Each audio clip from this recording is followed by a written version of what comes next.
Hello and welcome to Prem's classes. ನಾನು ನಿಮ್ಮ Prem. Dear students, ಎಲ್ಲರೂ ಕೂಡ very good afternoon. Manjunath sir, Yashaswini, Satvik, Dhanush sir, Sharana, Basappa sir, ಎಲ್ಲರೂ ಕೂಡ ಗುಡ್ ಆಫ್ಟರ್ನೂನ್. ಕೇಳಿಸ್ತಾ ಇದೆ ಅಲ್ವಾ? ಎಲ್ಲವೂ ಕೂಡ ನೀಟಾಗಿ ಕಾಣಿಸ್ತಾ ಇದೆ ಅಲ್ವಾ? ಶಿವಕುಮಾರ್, ಧನ್ನಿ ಸರ್, ಉಪಿ ಸರ್ ನಮಸ್ತೆ. ಸಂಜನಾ ಮ್ಯಾಮ್ ನಮಸ್ಕಾರ. ಸುರೇಶ್ ಸರ್ ನಮಸ್ತೆ. Sonu very good afternoon ma'am. ಯಾವತ್ತು ಹಬ್ಬ ಇರೋದು? ಹಬ್ಬ ಇರೋದು ಯಾವತ್ತು? ಡೇಟ್ ಮೆನ್ಷನ್ ಮಾಡ್ತೀರಾ? ವಾಯ್ಸ್ ಸರಿ ಇಲ್ವಾ? 1 minute.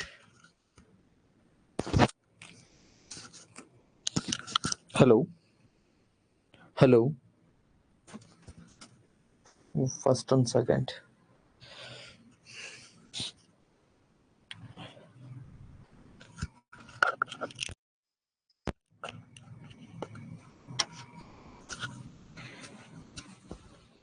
ಹಲೋ,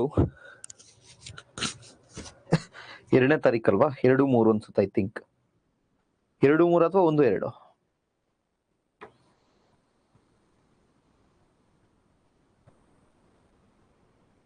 ಓಕೆ, ಈಗ ಕೇಳಿಸ್ತಾ ಇದೆಯಾ?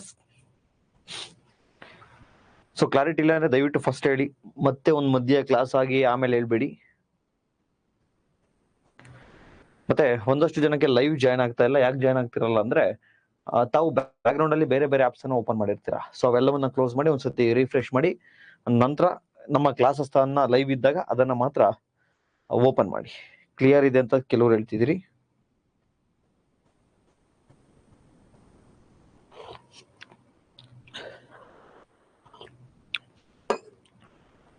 ಓಕೆ, ಕ್ಲಿಯರ್ ಇದೆ ಅಂತ ಹೇಳ್ತಾ ಇದ್ದೀರಾ.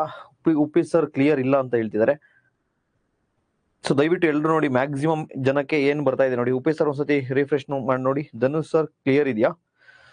ಬೇರೆಯವ್ರಿಗೆ ಏನು ಸೌಂಡ್ ಬರ್ತಾ ಇದೆ? ಆಲ್ಮೋಸ್ಟ್ ಎಲ್ಲರಿಗೂ ಕೂಡ ಕ್ಲಿಯರ್ ಇದೆ ಅಂತೆ. ಉಪಿ ಸರ್ ಒಂದ್ಸರ್ತಿ ರಿಫ್ರೆಶ್ ಮಾಡಿ ನೋಡಿ.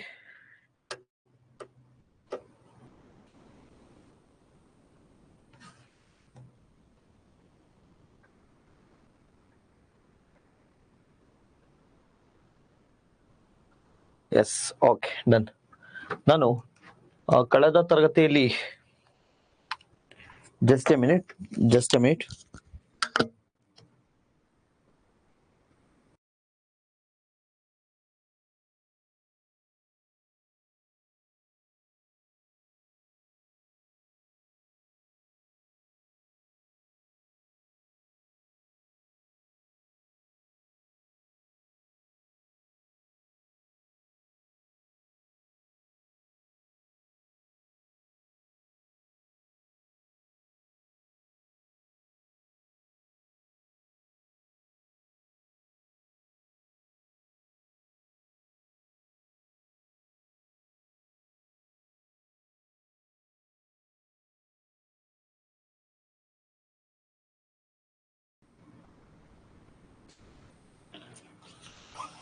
ಥ್ರೋಟ್ ಪೇನ್ ಚೆನ್ನಾಗಿದ್ದೀನಿ ಸರ್. ಓಕೆ, ಕಳೆದ ತರಗತಿಯಲ್ಲಿ ನಾನು ಎಲ್ಲಿ ನಿಲ್ಸಿದ್ದೆ ಅಂತೇಳಿ ಕನ್ಫರ್ಮ್ ಮಾಡಿದ್ರೆ 2 days ಆಯ್ತು, ರಜಾ ಕೊಟ್ಟಿದ್ದೆ. ಸೊ ಐ ಥಿಂಕ್ ಇದಾಗಿತ್ತಲ್ವಾ? ಈ ಸ್ಲೈಡ್ ಆಗಿತ್ತು. ಈ ಸ್ಲೈಡ್ ಎಕ್ಸ್ಪ್ಲೈನ್ ಮಾಡಿಲ್ಲ ಅನ್ಸುತ್ತೆ. ಇದನ್ನ ಎಕ್ಸ್ಪ್ಲೈನ್ ಮಾಡಿದ್ನಾ ನೋಡಿ ಒಂದ್ಸರ್ತಿ. ಓಕೆ, ಐ ಥಿಂಕ್ ಎಕ್ಸ್ಪ್ಲೈನ್ ಮಾಡಿದ್ದೆ. ಓಕೆ, ಇಲ್ಲಿವರೆಗೂ ಈ ಕ್ವಶನ್ ಲಾಸ್ಟ್ ಆಗಿತ್ತಾ? ಇದನ್ನ ಎಕ್ಸ್ಪ್ಲೈನ್ ಮಾಡಿದ್ನಾ?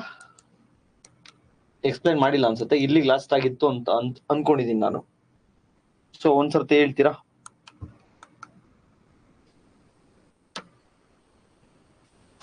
ಥ್ರೋಟ್ ಪೇನ್ ಚೆನ್ನಾಗಿದೆ ಸರ್, ಸ್ವಲ್ಪ ಮೇಂಟೈನ್ ಮಾಡ್ತಾ ಇದ್ದೀನಿ ನೀಟಾಗಿ.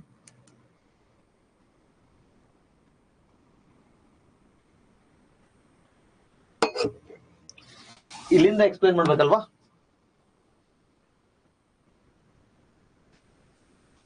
ಕ್ವಶನ್ ಮುಗಿದಿತ್ತಷ್ಟೇ ಅಲ್ವಾ? Very good, done. ಸೊ ನಾವು ಕಳೆದ 3 ತರಗತಿಗಳಲ್ಲಿ ಸೆಲ್ ಅಂದ್ರೆ ಏನು, ಅಥವಾ ಲೈಫ್ ಅಂದ್ರೆ ಏನು, ಕ್ಯಾರೆಕ್ಟರಿಸ್ಟಿಕ್ಸ್ ಆಫ್ ಸೆಲ್ ನ ಒಂದು ಗುಣಲಕ್ಷಣಗಳೇನು, ಅಥವಾ ಜೀವಿಯ ಗುಣಲಕ್ಷಣಗಳೇನು, ಅದರಲ್ಲಿರ್ತಕ್ಕಂತಹ ಡಿಫ್ರೆಂಟ್ ಟೈಪ್ಸ್ ಆಫ್ ಡಿಫ್ರೆಂಟ್ ಆರ್ಗಾನೆಲ್ಸ್ ಅಂದ್ರೆ ವಿವಿಧ ಕಣದಂಗಗಳನ್ನ ನೋಡ್ಕೊಂಡು ಬಂದಿದ್ವಿ. ಅದ್ರಲ್ಲಿ ಏನ್ ಮಾಡಿದ್ವಿ? ಸೈಟೋಪ್ಲಾಸಮ್ ಅನ್ನ ಡೀಟೇಲ್ಡ್ ಆಗಿ ನೋಡಿರ್ಲಿಲ್ಲ, ಜಸ್ಟ್ ಈ ಕ್ಲಾಸ್ ಅಲ್ಲಿ ಡೀಟೇಲ್ ಆಗಿ ನೋಡೋಣ. ಬಟ್ ಸೈಟೋಪ್ಲಾಸಮ್ ಅಂದ್ರೆ ಏನು ಅಂತ ಹೇಳಿ ನೋಡಿದ್ವಿ, ಅಥವಾ ಕೋಶ ದ್ರವ್ಯ ಅಂತ ಹೇಳಿ. ಕೋಶ ಪೊರೆ, ಸೆಲ್ ಮೆಂಬ್ರೇನ್ ಅಥವಾ ಪ್ಲಾಸ್ಮಾ ಮೆಂಬ್ರೇನ್ ಅನ್ನ ನೋಡಿದ್ವಿ. ಲಾಸ್ಟ್ ತರಗತಿಯಲ್ಲಿ ಅನೇಕ ವಿಚಾರಗಳನ್ನ ನೋಡ್ತಾ ಹೋಗಿದ್ವಿ. ಆಸ್ಮೋಸಿಸ್ ಆಗಿರ್ಬೋದು ಅಥವಾ ಅಭಿಸರಣೆ ಅಂತ ಏನ್ ಕರಿತೀವಿ, ಅದು ಅದರ ವಿವಿಧತೆಯನ್ನ ನಾವು ನೋಡ್ತಾ ಬಂದಿದ್ವಿ. ಸೊ ಕಳೆದ 3 ತರಗತಿಗಳು ಅರ್ಥ ಆಗಿದ್ರೆ ಮಾತ್ರ ಇಂದಿನ ತರಗತಿ ಅರ್ಥ ಆಗ್ತಾ ಹೋಗುತ್ತೆ. 3 ತರಗತಿಗಳನ್ನ ನೋಡದೆ ಲೈವ್ ಯಾರಾದ್ರೂ ಇದನ್ನ ಜಾಯ್ನ್ ಆಗಿದ್ರೆ ದಯವಿಟ್ಟು ಎಕ್ಸಿಟ್ ಆಗಿ, ತಮಗೆ ಅರ್ಥ ಆಗಲ್ಲ. ಅಂಡ್ ಐ ಹೋಪ್ ರಿವಿಷನ್ ಮಾಡಿದ್ದೀರಾ ಅನ್ಕೋತೀನಿ.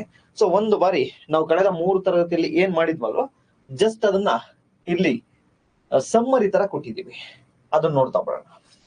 Okay, clear?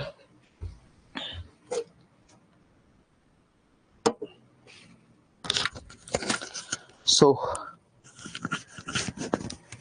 ಓಕೆ ನೋಡಿ, inside the cell is a dense membrane bounded structure called nucleus. ಅಂದ್ರೆ ಸೆಲ್ ಒಳಗಡೆ ನಾವು ಸೆಲ್ ಅನ್ನ ಗಮನಿಸ್ತಾ ಹೋದ್ರೆ ಡೆನ್ಸ್ ಮೆಂಬ್ರೈನ್ ಇರುತ್ತೆ.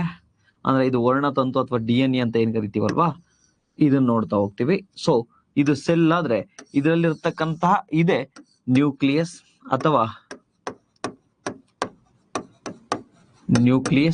ಅಥವಾ ಇದನ್ನೇ ಅಂತ ಹೇಳಿ ಕರಿತೀವಿ ಕೋಶ ಕೇಂದ್ರ ಅಂತಾನು ಕೂಡ ನಾವು ಕರಿತಾ ಹೋಗ್ತೀವಿ. So cell bound structure called nucleus. This nucleus contains chromosomes. ಇದು ವರ್ಣತಂತುಗಳನ್ನ ಅಂದ್ರೆ ಕ್ರೋಮೋಸೋಮ್ಸ್ ಗಳನ್ನ ಹಿಂಗೇನಿದಾವಲ್ಲ DNA ಅನ್ನ ಒಳಗೊಂಡಿರ್ತದೆ. ಅದು ತಮಗೆ ಗೊತ್ತಾಗಿದೆ ಈಗ already. Which in turn contain genetic material, ವಂಶವಾಹಿನಿಗಳನ್ನ ಒಳಗೊಂಡಿರುತ್ತೆ. ಸೊ ನಾವು ಇಲ್ಲಿ ವಂಶವಾಹಿನಿಗಳ ಬಗ್ಗೆ ಮತ್ತೆ DNA ರೆಪ್ಲಿಕೇಟರ್ ಬಗ್ಗೆ ಇದೆಲ್ಲ ನಾವು ಡೀಟೇಲ್ಡ್ ಡಿಸ್ಕಷನ್ ಅನ್ನ ನೆಕ್ಸ್ಟ್ ಕ್ಲಾಸ್ ಅಲ್ಲಿ ನೋಡೋಣ. So cell that have membrane bound nuclei are called eukaryotic. It means ತಮಗೆ ಗೊತ್ತಿರಬಹುದು, ಪ್ರತಿಯೊಂದು ಜೀವಕೋಶದ ಒಳಗೆ ನ್ಯೂಕ್ಲಿಯಸ್ ಅಥವಾ ಕೋಶ ಕೇಂದ್ರ ಎಂತಕ್ಕಂತಹ ಒಂದು ದಟ್ಟವಾದಂತಹ ಪೊರೆ ಇರುತ್ತೆ. ನಾನು ನೋಡಿದ್ದೀವಿ ನೆನ್ನೆ ಕ್ಲಾಸ್ ಅಲ್ಲಿ. ಸೊ ಇದರಿಂದ ಬಂಧಿತವಾಗಿರ್ತಕ್ಕಂಥ ರಚನೆ ಇರುತ್ತೆ. ಇದರಲ್ಲಿ ನ್ಯೂಕ್ಲಿಯಸ್ ವರ್ಣತಂತುಗಳನ್ನ ಹೊಂದಿರುತ್ತದೆ, ಜೆನೆಟಿಕ್ ಮೆಟೀರಿಯಲ್ಸ್ ಅನ್ನ ಹೊಂದಿರುತ್ತೆ, DNA ಅನ್ನ. ಸೊ ಈ ಪೊರೆಗೆ ಬಂಧಿತವಾದ ಈ ನ್ಯೂಕ್ಲಿಯಸ್ ಅನ್ನ ಹೊಂದಿರತಕ್ಕಂತಹ ಕೋಶಗಳನ್ನ, ಅಂದ್ರೆ ಯಾವೆಲ್ಲ ಜೀವಕೋಶಗಳು ನ್ಯೂಕ್ಲಿಯಸ್ ಅಂದ್ರೆ ಕೋಶ ಕೇಂದ್ರವನ್ನ ಒಳಗೊಂಡಿರುತ್ತವೋ ಅದನ್ನ ಯುಕ್ಯಾರಿಯೋಟಿಕ್ಸ್ ಎಂದು ಕರೆಯಲಾಗುತ್ತದೆ. So whereas cell that lack of membrane bound nucleus are prokaryotic. So ಇದನ್ನು ಕೂಡ ನೆನ್ನೆ ಕ್ಲಾಸ್ ಅಲ್ಲಿ ನಾವು ನೋಡಿದ್ವಿ. ಈ ಪ್ರೊಕ್ಯಾರಿಯೋಟಿಕ್ ಅಲ್ಲಿ ಯೂಶಲಿ ಯಾವ ರೀತಿ ಇರುತ್ತೆ ಅಂತಂದ್ರೆ,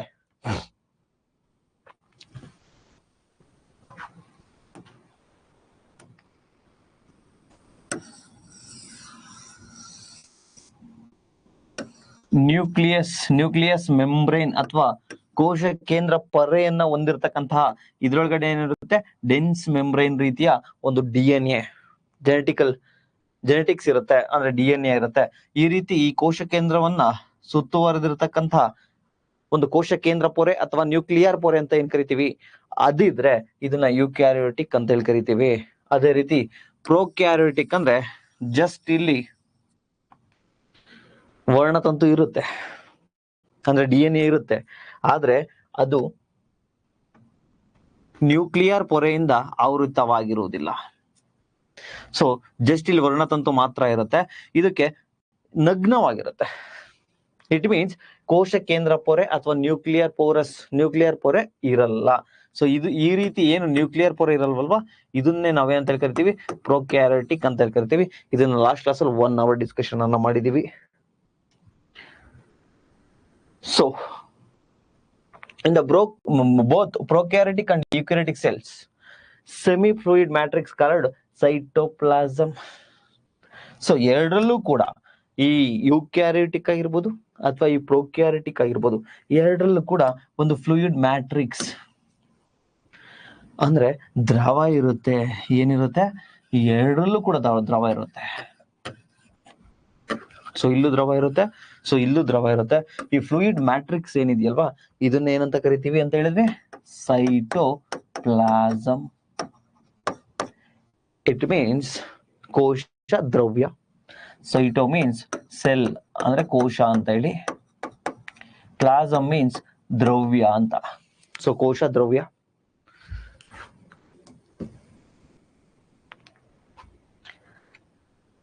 next ribosomes are non membrane bound organelles found in all cells. Eukaryotic ಆಗಿರ್ಬೋದು, ಪ್ರೊಕ್ಯಾರಿಟಿಕ್ ಆಗಿರ್ಬೋದು, ಎರಡರಲ್ಲೂ ಕೂಡ ರೈಬೋಸೋಮ್ಗಳನ್ನ ನಾವು ನೋಡ್ತೀವಿ. ಅದನ್ನ ಡೀಟೇಲ್ಡ್ ಆಗಿ ಮುಂದಿನ ತರಗತಿಯಲ್ಲಿ ನೋಡ್ತಾ ಹೋಗೋಣ.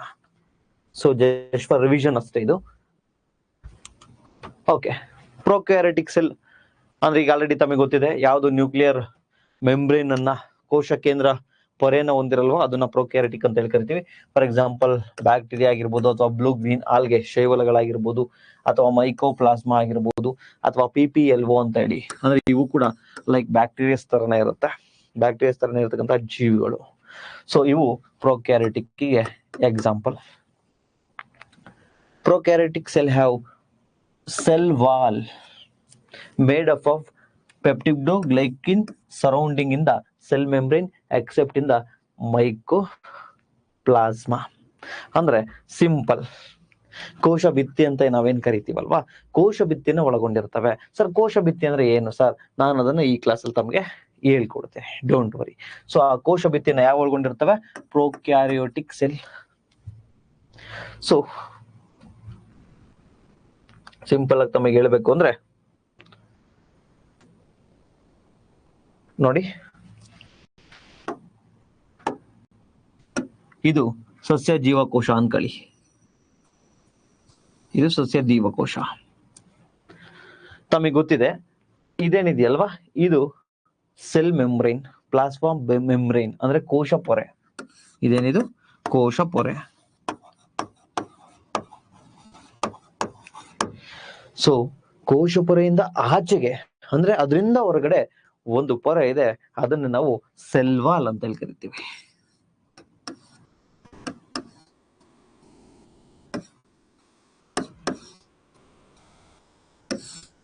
ಸೊ ಈ ಕೋಶ ಪೊರೆಯಿಂದ ಆಚೆ ಇರ್ತಕ್ಕಂಥದ್ದು ಔಟರ್ ಮೋಸ್ಟ್ ಲೇಯರ್ ಯಾವುದು ಅಂದ್ರೆ ಸೆಲ್ ವಾಲ್, ಕೋಶ ಭಿತ್ತಿ ಅಂತ ಹೇಳಿ ಕನ್ನಡದಲ್ಲಿ. ಸೊ ಈ ಸೆಲ್ ವಾಲ್ ಗಳನ್ನ ಪ್ಲಾಂಟ್ ಒಳಗೊಂಡಿರುತ್ತೆ. ಅದನ್ನ ಬಿಟ್ರೆ ಈ ಒಂದು ಪ್ರೊಕ್ಯಾರಿಯೋಟ್ಸ್, ಈ ಬ್ಯಾಕ್ಟೀರಿಯಾ ಆಗಿರ್ಬೋದು, ಈ ಶೈವಲಗಳಾಗಿರ್ಬೋದು, ಇವು ಒಳಗೊಂಡಿರ್ತವೆ ಯಾವ್ದನ್ನ? ಈ ಒಂದು ಸೆಲ್ ವಾಲ್ ಅನ್ನ. ಸೊ ಈ ಸೆಲ್ ವಾಲ್ ಬಗ್ಗೆ ಡೀಟೇಲ್ ಆಗಿ ನೋಡೋಣ, ಡೋಂಟ್ ವರಿ. ಜಸ್ಟ್ ನಾವೀಗ ಪ್ರೊಕ್ಯಾರಿಯೋಟಿಕ್ಸ್ ಅನ್ನ ನೋಡ್ತಾ ಇದೀವಿ. ಸೊ ಆ ಸೆಲ್ ವಾಲ್ ಏನಿರುತ್ತಲ್ಲ, ಅದು ಪೆಪ್ಟಿಡೋಗ್ಲೈಕನ್, ಅದೇದ್ರಿಂದ ಆಗಿರುತ್ತೆ? ಪೆಪ್ಟಿಡೋಗ್ಲೈಕನ್ ನಿಂದ ಆಗಿರುತ್ತೆ. Next the fluid matrix filling with a cell, ಅಂದ್ರೆ ಇಲ್ಲೂ ಕೂಡ ಅಷ್ಟೇ ಪ್ರೊಕ್ಯಾರಿಯೋಟಿಕ್ ತರ ಯುಕ್ಯಾರಿಯೋಟಿಕ್ ತರನೇ ಇದರಲ್ಲೂ ಏನು ದ್ರವ ಇರುತ್ತಲ್ಲ ಅದನ್ನ ನಾವು ಸೈಟೋಪ್ಲಾಸಮ್ ಅಂತ ಹೇಳಿ ಕರಿತಾ ಹೋಗ್ತೀವಿ. ಸೊ ಅದನ್ನೇ ಇಲ್ಲಿ ಕೂಡ ಕೊಟ್ಟಿರ್ತಕ್ಕಂಥದ್ದು. There is no well defined nucleus. ಇದು ಲಾಸ್ಟ್ ಕ್ಲಾಸ್ ಡಿಸ್ಕಷನ್ ಅನ್ನು ಮಾಡಿದೀವಿ. ಅಂದ್ರೆ ಒಂದು ವಿಕಸನ ಹೊಂದಿರತಕ್ಕಂತಹ ನ್ಯೂಕ್ಲಿಯಸ್ ಇಲ್ಲಿಲ್ಲ. ಜಸ್ಟ್ ಏನಿದಾವೆ, ಆ ಒಂದು ಜೆನೆಟಿಕ್ ಮೆಟೀರಿಯಲ್ ಇದೆ, DNA ಇದೆ, ಆದ್ರೆ ಅದು ಕಂಪ್ಲೀಟ್ ಆಗಿ ಎವಲ್ವ್ನೂ ಆಗಿಲ್ಲ, ಎನ್ವಲಪ್ ಅಂದ್ರೆ ಅದನ್ನು ಯಾವುದೇ ರೀತಿಯ ಕೋಶ ಕೇಂದ್ರ ಪೊರೆಯಿಂದ ಆವೃತ ಆಗಿಲ್ಲ, ನ್ಯೂಕ್ಲಿಯರ್ ಪೊರೆಯಿಂದ ಆವೃತ ಆಗಿಲ್ಲ. The genetic materials is basically naked, ನಗ್ನವಾಗಿರ್ತದಲ್ವಾ ಜೆನೆಟಿಕ್ ಮೆಟೀರಿಯಲ್.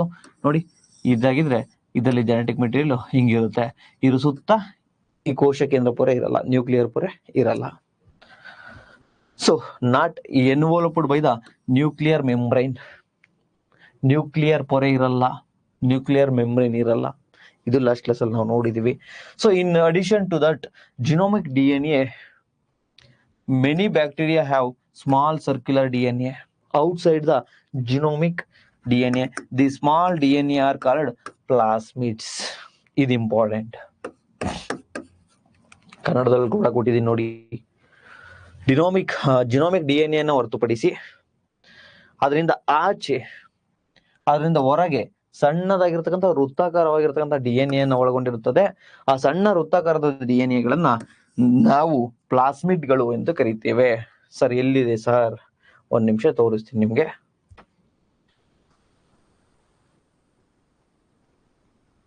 ಎಸ್ ನೋಡಿ, ಇಲ್ಲಿ ನ್ಯೂಕ್ಲಿಯರ್ ಮೆಂಬ್ರೇನ್ ಅಂದ್ರೆ ಕೋಶ ಕೇಂದ್ರ ಪೊರೆ ಇದೆ. ಸೊ ವೆಲ್ ಡಿಫೈನ್ಡ್ ನ್ಯೂಕ್ಲಿಯಸ್ ಇದೆ. ಸೊ ಇದು ಯುಕ್ಯಾರಿಯೋಟ್ಸ್. ನಾವೀಗ ಮಾತಾಡ್ತಿರೋದು ಯಾವುದು? ಪ್ರೊಕ್ಯಾರಿಯೋಟ್ಸ್ ಬಗ್ಗೆ. ಪ್ರೊಕ್ಯಾರಿಯೋಟ್ಸ್ ಅಲ್ಲೂ ಕೂಡ ಈ ಒಂದು ವಂಶವಾಹಿನಿ ಇರುತ್ತೆ. ವಂಶವಾಹಿನಿ ಅಂದ್ರೇನು? ಈ ಒಂದು ಜೀನ್ಸ್ ಅಂತಕ್ಕಂಥದ್ದು ಅಥವಾ DNA ಅಂತಕ್ಕಂಥದ್ದು ಇರುತ್ತೆ. ಅದನ್ನ ಕ್ರೋಮ್ಯಾಟಿನ್ ಅಂದ್ರೆ ಏನು, ಕ್ರೋಮೋಸೋಮ್ಸ್ ಅಂದ್ರೆ ಏನು, ಜೀನ್ ಅಂದ್ರೆ ಏನು, ಸೊ ಇವೆಲ್ಲವೂ ಕೂಡ DNA. ಅದ್ರ ಬಗ್ಗೆ ಡೀಟೇಲ್ಡ್ ನಾನು ಹೇಳ್ತೀನಿ, ಡೋಂಟ್ ವರಿ, ಯೋಚನೆ ಮಾಡಕ್ ಹೋಗ್ಬೇಡಿ. ಸರ್ ಕೆಲವು ಕಡೆ ಜೀನ್ಸ್ ಅಂತಾರೆ, ಕೆಲವು ಕಡೆ ಕ್ರೋಮಾಟಿನ್ ಅಂತಾರೆ, ಕೆಲವು ಕಡೆ ಕ್ರೋಮೋಸೋಮ್ಸ್ ಅಂತಾರೆ. ಏನ್ ಸರ್, ಎಲ್ಲವೂ DNA, ಬಟ್ ಡಿಫ್ರೆಂಟ್ ಫಾರ್ಮ್ಸ್. ಅದನ್ನ ನಿಮಗೆ ಕ್ಲಾಸಲ್ಲಿ ಹೇಳ್ಕೊಡ್ತೀನಿ, ಡೋಂಟ್ ವರಿ. ಸೊ ಇಲ್ಲಿ ಯೂಕ್ಯಾರಿಯೋಟಿಕ್ಸ್ ಅಲ್ಲೂ ಕೂಡ ಈ ಜೆನೆಟಿಕ್ ಮೆಟೀರಿಯಲ್ ಇರುತ್ತೆ. ಜೆನೆಟಿಕ್ ಮೆಟೀರಿಯಲ್ ಅಂದ್ರೆ ಏನು ನೋಡಿ, ಇಲ್ಲಿದೆಯಲ್ವಾ DNA ಯೂಕ್ಯಾರಿಟಿಕಲಿ. ಅದೇ ರೀತಿ ಪ್ರೊಕ್ಯಾರಿಟಿಕಲ್ ಕೂಡ ಜೆನೆಟಿಕಲ್ ಮೆಟೀರಿಯಲ್ ಇರುತ್ತೆ, ಬಟ್ ಅದ್ರ ಸುತ್ತ ಏನಾಗಿರುತ್ತೆ, ನ್ಯೂಕ್ಲಿಯರ್ ಮೆಂಬ್ರೇನ್ ಇರಲ್ಲ. ಆದರೆ ಆ ಜೆನೆಟಿಕ್ ಮೆಟೀರಿಯಲ್ ಇಲ್ಲೇನಿದೆಯಲ್ವಾ, ಇಲ್ಲಿ ನ್ಯೂಕ್ಲಿಕ್ ಆಸಿಡ್ ಅನ್ನು ಒಳಗೊಂಡಿರುತ್ತೆ, ನ್ಯೂಕ್ಲಿಕ್ ಆಮ್ಲವನ್ನು ಒಳಗೊಂಡಿರುತ್ತೆ. ಇದನ್ನೇ ನಾವು ನ್ಯೂಕ್ಲಿಯಾಯ್ಡ್ ಅಂತೇಳಿ ಕರಿತೀವಿ. ಇದನ್ನೇ ಅಂತ ಕರಿತೀವಿ, ನ್ಯೂಕ್ಲಿಯಾಯ್ಡ್ ಅಂತೇಳಿ ಕರಿತಾ ಹೋಗ್ತೀವಿ. ಸೊ ಇದನ್ನು ಕೂಡ ನಾವು ಲಾಸ್ಟ್ ಕ್ಲಾಸಲ್ಲಿ ನೋಡಿದ್ವಿ. ಸೊ ಈಗ ಪ್ಲಾಸ್ಮಿಡ್ ಅಂದ್ರೆ ಏನು ಸಾರ್? ಸಿಂಪಲ್, ನಿಮ್ಗೆ ಪ್ರಶ್ನೆಯನ್ನ ಕೇಳ್ತಾನೆ, ಪ್ರೊಕ್ಯಾರಿಟಿಕ್ಸ್ ಅಲ್ಲಿ ಜೆನೆಟಿಕ್ ಮೆಟೀರಿಯಲ್ ಎಲ್ಲಿರುತ್ತೆ ಅಂತ ತಮಗೆ ಗೊತ್ತು. ಅಬ್ಸಲ್ಯೂಟ್ಲಿ ಏನು ಕೋಶ ಕೇಂದ್ರ ಅಂತ ಇರುತ್ತಲ್ಲ, ಆ ಜಾಗದಲ್ಲಿ ಇರುತ್ತೆ, ಬಟ್ ಅದು ಕೋಶ ಕೇಂದ್ರ ವೆಲ್ ಡಿಫೈನ್ಡ್ ಇರಲ್ಲ, ಕೋಶ ಕೇಂದ್ರ ಪೊರೆ ಇರಲ್ಲ. ಸೊ ನೋಡಿ, ಇಲ್ಲಿದೆ, ಇದೆ ನಿಮ್ಮ DNA ಅಲ್ವಾ. ಸೊ ಇದನ್ನ ಹೊರತುಪಡಿಸಿ, ಈ ಜೆನೆಟಿಕ್ ಮೆಟೀರಿಯಲ್ ನ ಹೊರತುಪಡಿಸಿ ಇದರಲ್ಲಿ ಇನ್ನ ಒಂದ್ ಕಡೆ ಜೀನ್ಸ್ ಇರುತ್ತೆ, ಜೆನೆಟಿಕ್ ಮೆಟೀರಿಯಲ್ ಇರುತ್ತೆ, DNA ಇರುತ್ತೆ. ಸೊ ಅದ್ ಯಾವ ಭಾಗ ಅಂದ್ರೆ, ಈ ರೀತಿ ಏನು ಈ ನ್ಯೂಕ್ಲಿಯಸ್ ಜಾಗದಲ್ಲಿ ಇರ್ತಕ್ಕಂಥದ್ದನ್ನ ಹೊರತುಪಡಿಸಿ ಇಂಡಿಪೆಂಡೆಂಟ್ ಆಗಿ ಬೇರೆ ಕಡೆ ಇರುತ್ತಲ್ವಾ DNA, ಎಲ್ಲಿ ಪ್ರೊಕ್ಯಾರಿಟಿಕಲ್ಲಿ, ಆ ಇಂಡಿಪೆಂಡೆಂಟ್ DNA ಸ್ವತಂತ್ರವಾಗಿರ್ತಕ್ಕಂಥ ಆ DNA ನಾವೇನಂತ ಕರಿತೀವಿ ಅಂದ್ರೆ ಪ್ಲಾಸ್ಮಿಡ್ಸ್. ನೋಡಿ, ಸ್ವತಂತ್ರವಾಗಿದೆ, ಇದನ್ನ ನಾವು ಪ್ಲಾಸ್ಮಿಡ್ಸ್ ಅಂತ ಹೇಳಿ ಕರಿತಾ ಹೋಗ್ತೀವಿ. ಇದು ಆಲ್ರೆಡಿ UPSC ಪ್ರಶ್ನೆ ಆಗಿದೆ. ಸೊ ಸಿಂಪಲ್ ಆಗಿ ನೆನ್ಪಿಟ್ಕೊಳ್ಳಿ, ಪ್ರೊಕ್ಯಾರಿಟಿಕಲ್ಲಿ ಜೆನೆಟಿಕ್ ಮೆಟೀರಿಯಲ್ ಇರುತ್ತೆ, ಬಟ್ ನೇಕ್ಡ್ ಆಗಿರುತ್ತೆ. ಅದನ್ನು ಹೊರತುಪಡಿಸಿ, ಇಲ್ಲಿರ್ತಕ್ಕಂಥ DNA ಹೊರತುಪಡಿಸಿ ಇನ್ನೊಂದು ಇಂಡಿಪೆಂಡೆಂಟ್ ಆಗಿರುತ್ತೆ, ಸ್ವತಂತ್ರವಾಗಿರುತ್ತೆ. ಅದನ್ನ ನಾವು ಪ್ಲಾಸ್ಮಿಡ್ಸ್ ಎಂದು ಕರೆಯುತ್ತೇವೆ. ಸೊ ಪ್ಲಾಸ್ಮಿಡ್ಸ್ ಕ್ಲಿಯರಾ? ಸೊ ಪ್ಲಾಸ್ಮಿಡ್ ಯಾರಿಗಾರು ಅರ್ಥ ಆಗಿಲ್ಲ ಅಂತ ಕೇಳಿ, ನಾನು ಹೇಳಿದ್ದೀನಿ ಅಗೈನ್, ನೆನ್ನೆ ಕ್ಲಾಸ್ ಕೇಳಿಲ್ಲ ಅಂದ್ರೆ ದಯವಿಟ್ಟು ಏನೇನು ಅರ್ಥ ಆಗಲ್ಲ, ಜಸ್ಟ್ ಇವತ್ತು ರಿವಿಷನ್ ಇದು.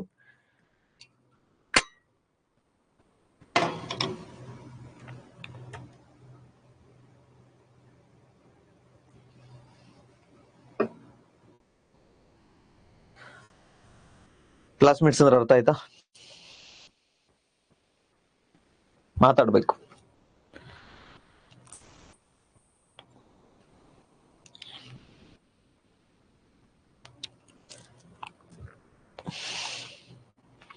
ಕ್ಲಿಯರ್? Very good. ಅವತ್ತಿಂದ ಅವತ್ತು ರಿವಿಷನ್ ಮಾಡಿದ್ರೆ ಈಸಿ ಆಗುತ್ತೆ.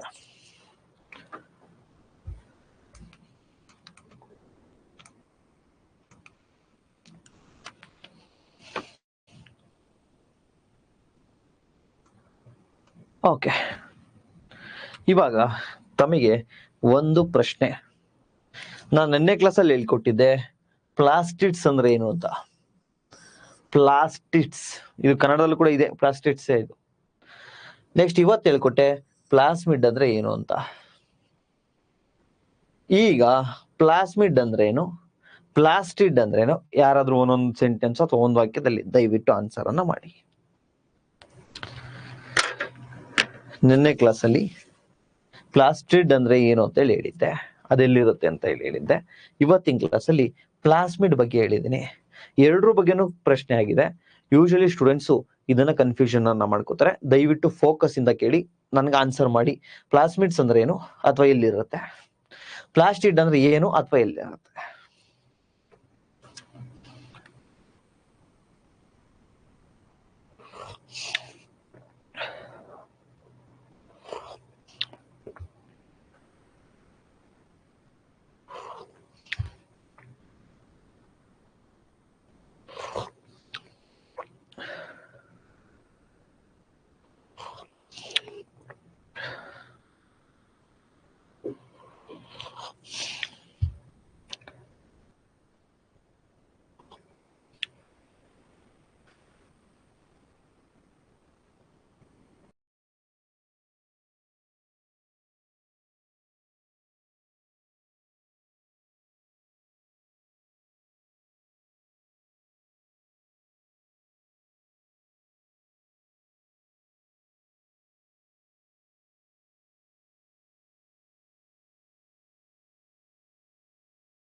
Ayyappa Patil, sorry, Aishwarya Patil, very good.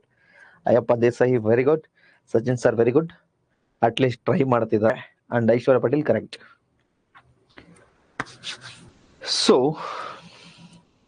ನೋಡಿ, ದಯವಿಟ್ಟು ನಾನು ಮತ್ತೊಮ್ಮೆ ಹೇಳ್ತೀನಿ, ನನ್ನ ಸೈನ್ಸ್ ತರಗತಿ ಒಂದು ತರಗತಿಯಿಂದ ಇನ್ನೊಂದು ತರಗತಿಗೆ ಲಿಂಕ್ ಇರುತ್ತೆ. ಅಂಡ್ ನಿಮ್ಗೆ ಸೈನ್ಸ್ ಅನ್ನ ನಿಮ್ಮ ಆಥರ್ ಬುಕ್ಸ್ ಅಲ್ಲಿ ಅಥವಾ ಎಲ್ಲೋ ಏನ್ ಕೊಟ್ಟಿರ್ತಾರಲ್ಲ ಅದೇ ವೇ ಅಲ್ಲಿ ನಾನು ಮಾಡ್ಕೊಂಡು ಹೋಗಲ್ಲ. ನಾನು ನಿಮ್ಗೆ ಯಾವ್ದಾದ್ಮೇಲೆ ಯಾವ್ದನ್ನ ಮಾಡೋದ್ರ ಅರ್ಥ ಆಗತ್ತೆ ಆ ವೇಳೆ ಮಾಡ್ತೀನಿ. ಸೊ ಇವತ್ತು ನಾನು ಏನಾದ್ರು ಹೇಳ್ತಾ ಇದ್ದೀನಿ ಅಂದ್ರೆ ನೆನ್ನೆ ಕ್ಲಾಸಿಗೆ ಲಿಂಕ್ ಇರುತ್ತೆ. ನೆನ್ನೆ ಕ್ಲಾಸ್ ನಿಮ್ಗೆ ಅರ್ಥ ಆಗ್ಬೇಕು ಅಂದ್ರೆ ಮೊನ್ನೆ ಕ್ಲಾಸ್ ಲಿಂಕ್ ಇರಬೇಕು. So each and every class important ಆಗುತ್ತೆ, ಫೋಕಸ್ ಮಾಡಿ. ಅಂಡ್ ಒಬ್ರು ಕೇಳಿದರೆ ಸರ್ ಇನ್ನೊಂದ್ಸತಿ ರಿಪೀಟ್ ಮಾಡಿ ಅಂತ ಮಾಡ್ತೀನಿ, ಡೋಂಟ್ ವರಿ. ಸೊ ಕೆಲವ್ರಿಗೆ ಅನ್ಸ್ತಾ ಇದೆ ಸರ್ ಪ್ಲಾಸ್ಮಿಡ್ ಏನ್ ಸರ್ ಎರಡು ಒಂದೇ ತರ ಇದಾವೆ ಸೌಂಡು, ಯಾರಿಗ ಅರ್ಥ ಆಗ್ತಾ ಇದೆ ಸರ್, ಯಾವ ಮಗನಿಗೆ ಅರ್ಥ ಆಗ್ತಾ ಇದೆ ಇದು ಅಂತೇಳಿ ಈ ರೀತಿ ತಮ್ಮ ರಿಯಾಕ್ಷನ್ಸ್ ಇದೆ. So don't worry, plastid and plasmid two words that sound similar, ಒಂದೇ ತರ ಸೌಂಡ್ ಕೇಳಿಸ್ತಾ ಇದೆ, but have very different meanings. If you are confused about which one is it to use, don't worry, you are not alone. ನಾನಿದ್ದೀನಿ, ನಾನು ಹೇಳ್ಕೊಡ್ತೇನೆ.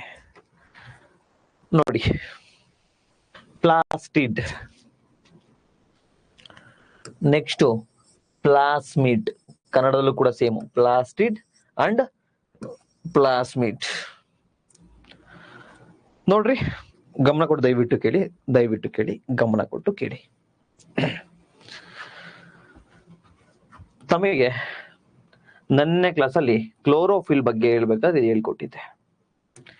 Detailed ಆಗ್ಬೇಕಂದ್ರೆ ನೆನ್ನೆ class ಅನ್ನ ನೋಡಿ. ಎರಡಕ್ಕೂ ಡಿಫ್ರೆನ್ಸ್ ಅನ್ನ ಇಲ್ಲಿ ಹೇಳ್ತೀನಿ. My dear students, my dear great students, ದಯವಿಟ್ಟು ಕೇಳಿ, ಸ್ವಲ್ಪ ಫೋಕಸ್ ಮಾಡಿ.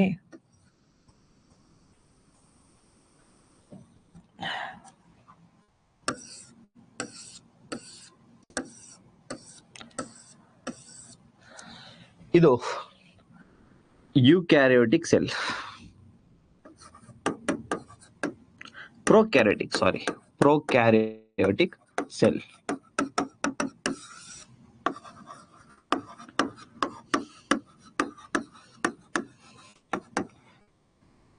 ಸರ್ ಪ್ರೊಕ್ಯಾರಿಯೋಟಿಕ್ ಸೆಲ್ ಅಂತ ಹೇಳಿದಿರಾ ಅಂದ್ರೆ ಇಲ್ಲಿ ಏನು ಇರಲ್ಲ, ನ್ಯೂಕ್ಲಿಯಸ್, ವೆಲ್ ಡಿಫೈನ್ಡ್ ನ್ಯೂಕ್ಲಿಯಸ್ ಅಂದ್ರೆ ಕೋಶ ಕೇಂದ್ರ ಇರಲ್ಲ.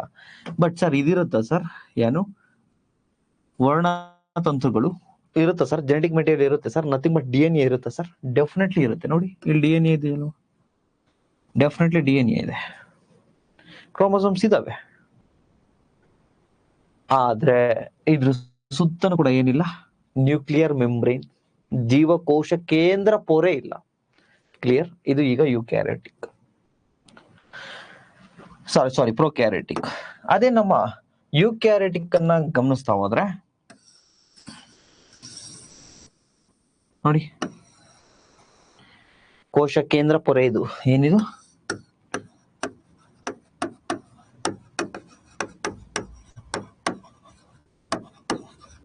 Nuclear membrane. So nuclear membrane ಇದೆ. ಸೊ ಇದ್ರ ಒಳಗಡೆ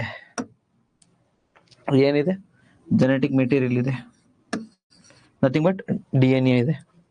ಬಟ್ DNA ಏನಾಗಿದೆ, ಸುತ್ತ ನ್ಯೂಕ್ಲಿಯರ್ ಮೆಂಬ್ರೇನ್ ಇಂದ ಆವೃತವಾಗಿದೆ.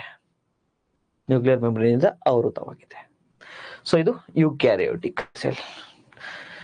ಬಟ್ ಇಲ್ಲೇನಾಗಿದೆ, ಅದರಿಂದ ಆವೃತವಾಗಿಲ್ಲ, ಬಟ್ DNA ಇದೆ. ಸೊ ಈ ರೀತಿ ಇರ್ತಕ್ಕಂಥ DNA ಹೊರತುಪಡಿಸಿ ಮತ್ತೊಂದಷ್ಟು ಜೆನೆಟಿಕ್ ಮೆಟೀರಿಯಲ್ ಅಥವಾ DNA ಇರುತ್ತೆ, ಅದು ಇಂಡಿಪೆಂಡೆಂಟ್ ಆಗಿರುತ್ತೆ, ಸ್ವತಂತ್ರವಾಗಿರುತ್ತೆ. ಅದು ಎಲ್ಲಿರುತ್ತೆ ಅಂದ್ರೆ ನೋಡಿ, ಇಲ್ಲಿದೆ. ಇದು ಕೂಡ ಜೆನೆಟಿಕ್ ಮೆಟೀರಿಯಲ್. ಈ ರೀತಿ ಇಂಡಿಪೆಂಡೆಂಟ್, ಸ್ವತಂತ್ರವಾಗಿರತಕ್ಕಂತಹ ವಂಶವಾಹಿನಿ ಅಥವಾ DNA ಪ್ರೊಕ್ಯಾರಿಯೋಟಿಕ್ ಸೆಲ್ ಅಲ್ಲಿ ಏನಿರುತ್ತಲ್ವಾ, ಅದನ್ನೇ ನಾವು ಪ್ಲಾಸ್ಮಿಡ್,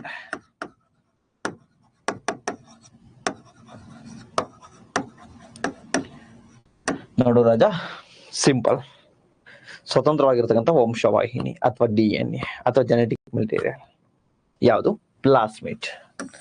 ಎಲ್ಲಿರುತ್ತೆ ರಾಜ ಇದು, ಪ್ರೊಕ್ಯಾರಿಯೋಟಿಕ್ ಸೆಲ್. ರಾಜ ಪ್ರೊಕ್ಯಾರಿಟಿಕ್ ಸೆಲ್ ಅಂದ್ರೆ ಹೆಂಗ್ ರಾಜ ಕಂಡುಹಿಡಿಯೋದು? ಸಿಂಪಲ್, ಅದಕ್ಕೆ ನ್ಯೂಕ್ಲಿಯರ್ ಮೆಂಬ್ರೇನ್ ಇರಲ್ಲ, ಕೋಶ ಕೇಂದ್ರ ಪೊರೆ ಇರಲ್ಲ. ನಾನು 1000 ಸತಿ ಯೂಸ್ ಮಾಡ್ತೀನಿ, ಯಾಕೆ ಗೊತ್ತಾ? ನಿಮಗೆ ಎಲ್ಲೂ ಕೂಡ ಮರ್ತು ಹೋಗ್ಬಾರ್ದು, ಈಸಿ ಆಗ್ಬೇಕು ಅಂತೇಳಿ ಅಷ್ಟೇ. ಸೊ ಈಗ ತಮಗೆ ಗೊತ್ತಾಯ್ತು ಪ್ಲಾಸ್ಮಿಡ್ ಅಂದ್ರೆ ಏನು ಅಂತ. ರಾಜ ಇನ್ನೊಂದು ಇರುತ್ತೆ ರಾಜ, ಅದೇನು ಅಂದ್ರೆ ಪ್ಲಾಸ್ಟಿಡ್. ಈಗ ನಾವು ಪ್ಲಾಸ್ಮಿಡ್ ಅನ್ನ ನೋಡ್ತಾ ಹೋದ್ವಿ, ಪ್ಲಾಸ್ಟಿಡ್ ಅನ್ನ ನೋಡೋಣ.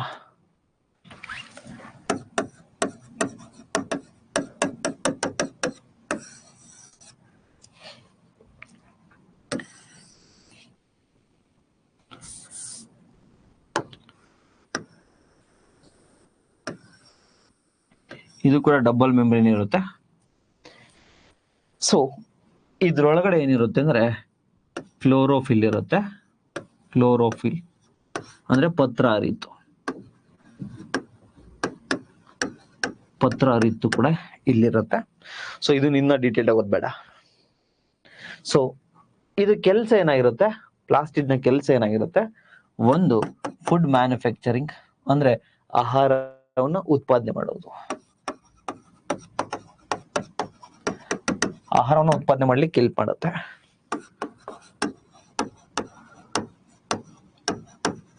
ಮತ್ತೆ ಸ್ಟೋರೇಜ್, ಏನು ಉತ್ಪಾದನೆ ಮಾಡಿರುತ್ತಲ್ಲ ಆಹಾರವನ್ನು, ಅದನ್ನ ಸಂಗ್ರಹಣೆ ಮಾಡೋದು, ಆಹಾರ ಸಂಗ್ರಹ. ಸೊ ಇದೆಲ್ಲಿರುತ್ತೆ ರಾಜ? ಇದೆಲ್ಲಿರುತ್ತೆ ಅಂದ್ರೆ ಯೂಶಲಿ ಹಸಿರು ಸಸ್ಯಗಳಲ್ಲಿರುತ್ತೆ, ಸಸ್ಯಗಳಲ್ಲಿರುತ್ತೆ. ಯಾವ್ದು ರಾಜ ಅದು? ಪ್ಲಾಸ್ಟಿಡ್. ಸರ್ ಪ್ಲಾಸ್ಮಿಡ್ ಪ್ಲಾಸ್ಟಿಡ್ ನಮ್ಗೆ ಈಗ ಅರ್ಥ ಆಯ್ತು ಸರ್. ಪ್ಲಾಸ್ಮಿಡ್ ಅಂದ್ರೆ ಇಂಡಿಪೆಂಡೆಂಟ್ DNA ಪ್ರೊಕ್ಯಾರಿಟಿಕ್ ಅಲ್ಲಿ ಇರುತ್ತೆ. ಪ್ಲಾಸ್ಮಿಡ್ ಅಲ್ಲಿರುತ್ತೆ. ಪ್ಲಾಸ್ಟಿಡ್ ಇದು ಸರ್, ಪ್ಲಾಸ್ಟಿಡ್ ಎಲ್ಲಿ ಇರುತ್ತೆ ಅಂದ್ರೆ ಈ ಕ್ಲೋರೋಫಿಲ್, ಈ ಪತ್ರ ರೀತಿ ಏನಿರುತ್ತಲ್ಲ ಅಲ್ಲಿರುತ್ತೆ. ಅದೇನ್ ಸರ್ ಮಾಡುತ್ತೆ? ಆಹಾರ ಉತ್ಪಾದನೆಯನ್ನ ಮಾಡುತ್ತೆ. ಅದನ್ನ ಬಿಟ್ಟರೆ ಏನ್ ಮಾಡುತ್ತೆ ಸರ್? ಸ್ಟೋರೇಜ್ ಅನ್ನ ಮಾಡುತ್ತೆ ಸರ್. ಸಿಂಪಲ್. ಬಟ್ ಸರ್ ನಮ್ಗೆ ಈಗಲೂ ಕೂಡ ಕಾನ್ಸೆಪ್ಟ್ ಏನೋ ಅರ್ಥ ಆಯ್ತು, ಬಟ್ ಎಕ್ಸಾಮ್ ಅಲ್ಲಿ ಕನ್ಫ್ಯೂಷನ್ ಆಗುತ್ತಲ್ವ ಸರ್? ಪ್ಲಾಸ್ಮಿಡ್ ಬರೆಯೋ ಕಡೆ ಪ್ಲಾಸ್ಟಿಡ್, ಪ್ಲಾಸ್ಮಿಡ್ ಬರೆಯೋ ಕಡೆ ಪ್ಲಾಸ್ಮಿಡ್ ಅಂತ ಹೇಳಿ ಕನ್ಫ್ಯೂಷನ್ ಆಗುತ್ತೆ ಸರ್. ಅದಕ್ಕೆ ಏನ್ ಮಾಡೋದು ಸರ್? ತಮ್ಮ ಪ್ರಶ್ನೆ. Again please focus.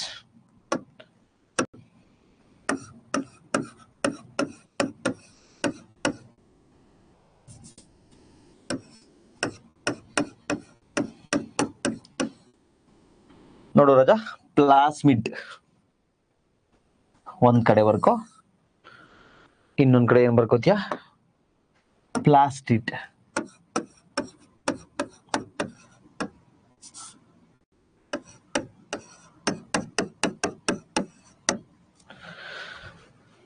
ಕನ್ನಡದಲ್ಲೂ ಬರ್ಕೋ ರಾಜ.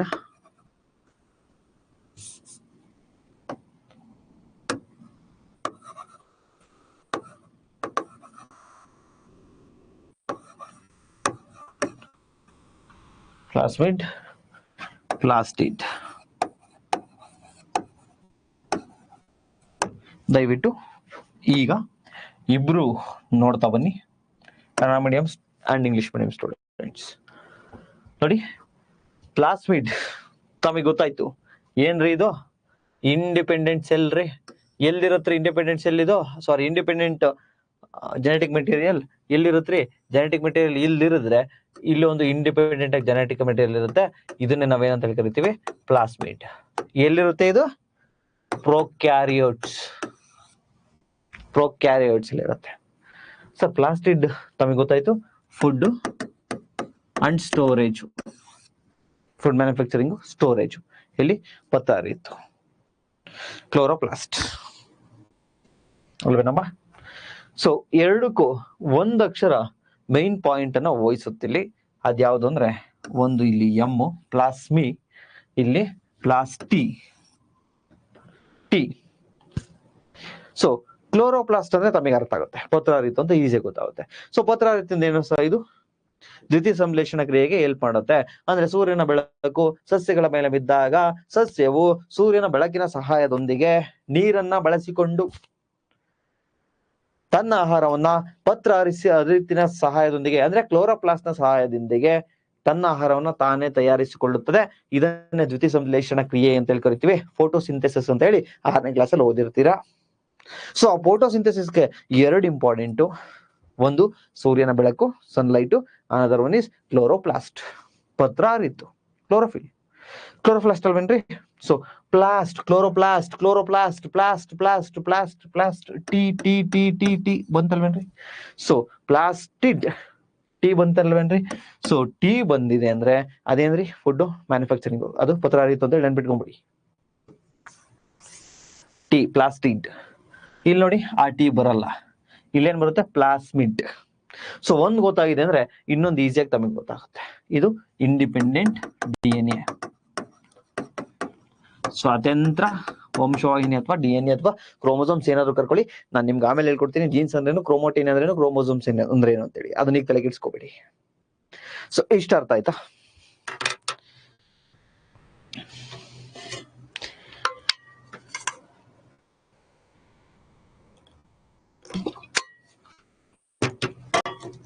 ಕ್ಲಿಯರ್ ಎಲ್ರಿಗೂ? ಅಂಡ್ ಅವತ್ತಿಂದ ಇದನ್ನು ಮಾಡಿ. ರಾಜ ಓಡು ಸೂಪರ್ ಸರ್, ಕಾನ್ಸೆಪ್ಟ್ ಸೂಪರ್ ಆಗಿದ್ಯಾ ಧನುಷ್ ಸರ್? ನಾನು ನನ್ನ ಫ್ರೆಂಡ್ಸ್ನ ಬೇರೆ ಕರಿತೀನಿ. ನಾನು ಎಲ್ಲಾ ಫ್ರೆಂಡ್ಸ್ನ ನಾನು ಕರೆಯೋದು ಜಾಣಿ ಅಂತ ಕರಿತೀನಿ. ಜಾಣಿ ಅಂತ, ಬಾ ಜಾಣಿ ಅಂತೀನಿ. ನಾನು ಫಾರ್ ಎಕ್ಸಾಂಪಲ್ ನಮ್ಮ ಶ್ರೀಧರ್ ಇರ್ತಾನೆ, ಜಾಣಿ ಬಾ ಕ್ಲಾಸ್ ಆಯ್ತು ಕರ್ಕೊಂಡು ಹೋಗು ಅಂತೀನಿ. Okay clear?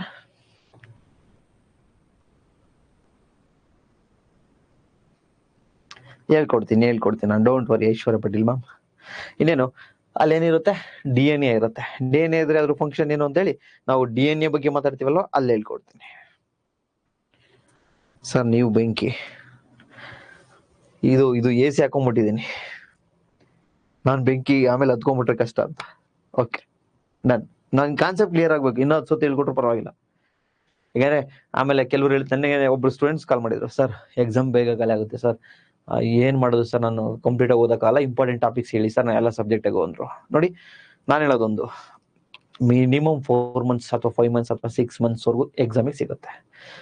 ನೋಡಪ್ಪ, ಇಂಪಾರ್ಟೆಂಟ್ ಕಾನ್ಸೆಪ್ಟ್ ಅಂತ ಓದ್ಬೇಡ, ನೀಟಾಗಿ ಸಬ್ಜೆಕ್ಟ್ ವೈಸ್ ಸಬ್ಜೆಕ್ಟ್ ನೀಟಾಗಿ ಕಂಪ್ಲೀಟ್ ಆಗಿ ಓದ್ಕೋತಾ ಬರ. ಯಾಕೆಂದ್ರೆ ಆಯ್ತು, ನೀನ್ ಇಂಪಾರ್ಟೆಂಟ್ ಟಾಪಿಕ್ಸ್ ಓದ್ತೀಯ, ಎಷ್ಟು ಮಾಡ್ತೀಯ? 100ಕ್ಕೆ ಮಾರ್ಕ್ಸು 60 ಸ್ಕೋರ್ ಮಾಡ್ತೀಯ. ಎಕ್ಸಾಮ್ ಕ್ಲಿಯರ್ ಆಯ್ತು ಅಲ್ಟಿಮೇಟ್ಲಿ? ನೋ. ಇಲ್ಲ ಸರ್ ನಾನು ಇಂಪಾರ್ಟೆಂಟ್ ಕಾನ್ಸೆಪ್ಟ್ ಓದಿ ಅಥವಾ ಈಲ್ಡಿಂಗ್ ಟಾಪಿಕ್ಸ್ ಮಾತ್ರ ಓದಿ ಅಥವಾ ಟೆಸ್ಟ್ ಸೀರೀಸ್ ಮಾತ್ರ ಅಟೆಂಡ್ ಮಾಡಿ 70 ಮಾಡಿದೆ ಸರ್, ಕಟ್ ಆಫ್ 72 ಇತ್ತು ಸರ್, ಕ್ಲಿಯರ್ ಆಯ್ತಾ ನಿಂದು? ಇಲ್ಲ. ಮತ್ತೆ ಒಂದ್ಸತಿ ನೋಟಿಫಿಕೇಶನ್ ಕಳ್ಕೊಂಡ್ರೆ ನೆಕ್ಸ್ಟ್ ಮಿನಿಮಮ್ 1 year ಆಗುತ್ತೋ ಅಥವಾ 2 year ಆಗುತ್ತೋ 2 year ಆಗುತ್ತೋ ಗೊತ್ತಿಲ್ಲ. ಸೊ ಮತ್ತೆ 2 year ಹೆಂಗ್ ವೇಟ್ ಮಾಡೋದು? ಅದಕ್ಕಿಂತ ಈಗಲೇ 2 hour ಎಕ್ಸ್ಟ್ರಾ ಹಾಕ್ಬಿಟ್ಟು ಪ್ರತಿದಿನ 2 hour 8 hour 10 hour ಅಥವಾ 6 hour 8 hour ಹಾಕ್ಸ್ಬಿಟ್ಟು ಕಂಪ್ಲೀಟ್ ಆಗಿ ಓದ್ಕೊಂಡು ಹೋದ್ರೆ ಹೆಂಗಿರುತ್ತೆ? ಸೊ ನನ್ನ ಇಂಟೆನ್ಷನ್ ಒಂದೇ, ಈಗ ನಾನು ಮುಗಿಸಿರೋ 3 ಸಬ್ಜೆಕ್ಟು, ಅದ್ರಲ್ಲಿ ನಿಮ್ಗೆ ಅಬ್ಸಲ್ಯೂಟ್ ಕಾನ್ಸೆಪ್ಟ್ ಕ್ಲಾರಿಟಿ ಇರಬೇಕು. ಇದು 4ನೇದು. ಇದು ಮುಗಿಸಿದ್ರೆ ಯಾವ್ದ್ರಿ? ಜಿಯೋಗ್ರಫಿ ಒಂದಿರತ್ರಿ, ಮೆಂಟಾಲಿಟಿ ಒಂದಿರತ್ರಿ, ಹಿಸ್ಟ್ರಿ ಮೆಂಟಾಲಿಟಿ ಯಾವ ಬೇಕಾದ್ರೂ ಮಾಡ್ಬೋದು, ತೊಂದರೆ ಇಲ್ಲ. 1 week ಅಥವಾ ಒಂದು 15 ದಿನಕ್ಕೆ ಯಾವ್ದು ಮೆಂಟಾಲಿಟಿ ಮುಗಿಯುತ್ತೆ. ಹಿಸ್ಟ್ರಿ ಒಂದು 20 ದಿನ, ಅಂದ್ರೆ 2 ಸೇರಿ ಒಂದೇ ಸತಿ ಹಾಕಿದ್ರೆ ಒಂದು 25 ದಿನಕ್ಕೆ 2 ಸಬ್ಜೆಕ್ಟ್ ಮುಗಿಯುತ್ತೆ. ಬಟ್ ಈ ಕಷ್ಟ ಆಗಿರೋ ಫಸ್ಟ್ ಮುಗಿಸ್ಕೊಳ್ಳೋಣ. Okay done.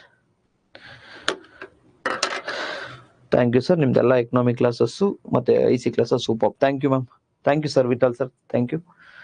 ಓಕೆ, ಮತ್ತೆ ಇನ್ನೊಂದು ಹೆಂಗ್ ಗೊತ್ತಾ, ನಾನು ಸೈನ್ಸ್ ಸ್ಟೂಡೆಂಟ್ ಅಲ್ಲ, ನನ್ನ ಕಾಮರ್ಸ್ ಸ್ಟೂಡೆಂಟ್ಸ್ ಅಥವಾ ಆ ಸ್ಟೂಡೆಂಟ್ಸು ದಯವಿಟ್ಟು ಅವರು ಅದನ್ನ ಮೈಂಡ್ ಸೆಟ್ ಇಂದ ಆಚೆ ತೆಗೆದ್ಬಿಟ್ಟು ಫಸ್ಟ್ ಕ್ಲಾಸಿಂದನೂ ಅವತ್ತಿಂದ ಅವತ್ತು ಕ್ಲಾಸ್ ಕೇಳಿ, ನೋಟ್ಸ್ ಜೆರಾಕ್ಸ್ ಹಾಕಿಸ್ಕೊಳ್ಳಿ, ಅವತ್ತಿಂದ ಅವತ್ತು ರಿವಿಷನ್ ಮಾಡಿ, ನಾಳೆ ಬರ್ಬೇಕಾದ್ರೆ ಹಿಂದದ್ ಮುಗಿಸ್ಕೊಂಡ್ ಬನ್ನಿ. ಇಲ್ಲ ಇವತ್ತು ಲೈವ್ ಇದೆ ಕೇಳ್ಕೊಂಡ್ಬಿಡ್ತೀನಿ, ನೆನ್ನೆದ ಆಮೇಲೆ ನೋಡ್ತೀನಿ, ಅದು ಆಗಲ್ಲ ಇಲ್ಲಿ ಸೈನ್ಸ್ ಅಲ್ಲಿ. ಓಕೆ ಡನ್, ಜಾಸ್ತಿ ಮಾತಾಡೋದು ಬೇಡ. ಈಗ ತಮಗೆ ಗೊತ್ತಾಯ್ತು ಯಾವನ್ಗೆ ಅರ್ಥ ಆಗುತ್ತೆ ಅಂತ ಏನಿಲ್ಲ, ಎಲ್ರಿಗೂ ಅರ್ಥ ಆಗುತ್ತೆ. ಓಕೆನಾ? ಸೊ ಈ ಡೈಲಾಗ್ ಬೇಡ ಇದು. Next,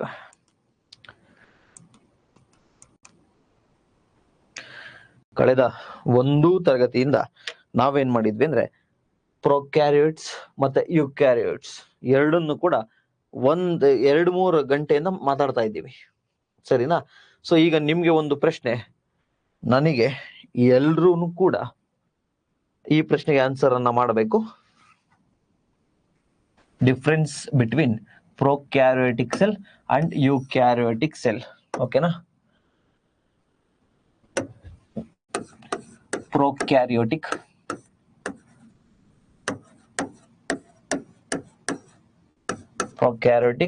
and eukaryotic. Eukaryon word break down ಮಾಡೋದು ಲಾಸ್ಟ್ ಕ್ಲಾಸ್ ಅಲ್ಲಿ ಹೇಳ್ಕೊಟ್ಟಿದ್ದೆ. ಸೊ ಈಗ ಒಂದೊಂದೇ ಡಿಫ್ರೆನ್ಸ್ ನಿಮ್ ಕಡೆಯಿಂದ ಬರ್ಲಿ.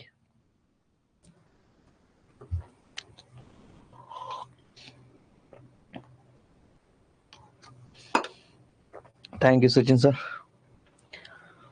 ಇದು ವಿತೌಟ್ ನ್ಯೂಕ್ಲಿಯರ್ ಮೆಂಬ್ರೈನ್. ಎಸ್, ಯಾವುದು? ಪ್ರೊಕ್ಯಾರಿಟಿಕ್. Very good.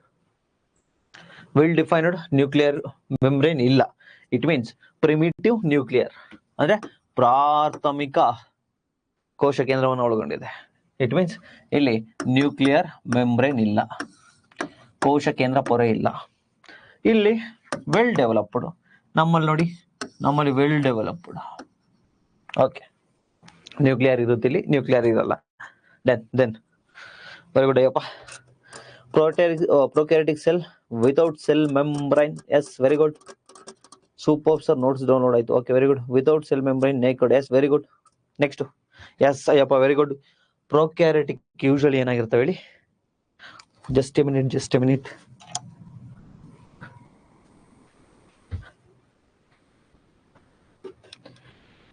ಜಸ್ಟ್ ಈಗ ಸ್ವಿಚ್ ಆಫ್ ಆಗ್ಬಿಡೋದು. Okay, done.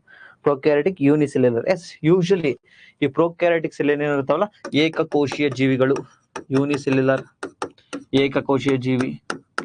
ಅಂಡ್ ಇನ್ನೊಂದು ಹೇಳ್ಬೇಕು ತಮ್ಗೆ. ಸರ್ ನಾನು ಕನ್ನಡ ಮೀಡಿಯಂ ಸರ್, ಇಂಗ್ಲಿಷ್ ಬರಲ್ಲ, ಇಂಗ್ಲಿಷ್ ಕಲ್ತ್ಕೋಬೇಕು ಅಂತ ತುಂಬಾ ಜನ ನನಗೆ ಕಾಲ್ ಮಾಡ್ತಾ ಇರ್ತೀರಾ. ದಯವಿಟ್ಟು ನಾನು ಕನ್ನಡದಲ್ಲಿ ಎಕ್ಸ್ಪ್ಲೈನ್ ಮಾಡ್ತಾ ಇರ್ತೀನಲ್ಲ, ಅವಾಗ ಕನ್ನಡ ಮೀಡಿಯಂನವ್ರು ಮಾತ್ರ ಕೇಳಿಸ್ಕೋಬೇಡಿ, ಇಂಗ್ಲಿಷ್ ಅವರು ಕೇಳಿಸ್ಕೊಳ್ಳಿ. ಅಟ್ ದ ಸೇಮ್ ಟೈಮ್ ನಾನು ಇಂಗ್ಲಿಷ್ ಆಗಿ ಹೇಳ್ತಾ ಇರ್ತೀನಲ್ಲ, ಆಗ ಇಂಗ್ಲಿಷ್ ಮೀಡಿಯಂ ಅವ್ರು ಮಾತ್ರ ಕೇಳಿಸ್ಕೋಬೇಡಿ. ಕನ್ನಡ ಮೀಡಿಯಂನವ್ರು ಸುಮ್ಮನೆ ನೋಡ್ತಾ ಇರ್ತೀರಾ, ಬೇಡ. ತಾವು ಕೂಡ ಇಂಗ್ಲಿಷ್ ಹೇಳ್ತಾ ಇರ್ತಕ್ಕಂಥ ಸಂದರ್ಭದಲ್ಲಿ ಕಲ್ತ್ಕೊಡಿ. ಯೂನಿಸೆಲ್ಯುಲರ್, ಏಕಕೋಶೀಯ ಜೀವಿ. ಯೂಶಲಿ ಯೂಕ್ಯಾರಿಟಿಕ್, ನಾವು ಮನುಷ್ಯರು ಒಂದೇ ಒಂದು ಸೆಲ್ ಇದೆ, ನಮ್ದು ಟ್ರಿಲಿಯನ್ ಗಟ್ಟಲೆ ಸೆಲ್ ಇದೆ. ಪ್ರಾಣಿಗಳು, ಮರಗಳು. ಸೊ ಇಲ್ಲಿ ಮಲ್ಟಿ ಸೆಲ್ಯುಲರ್, ಬಹುಕೋಶೀಯ ಜೀವಿ. Very good, very good. Next Ayyappa, ಬೇರೆಯವ್ರು ಆನ್ಸರ್ ಮಾಡಿ.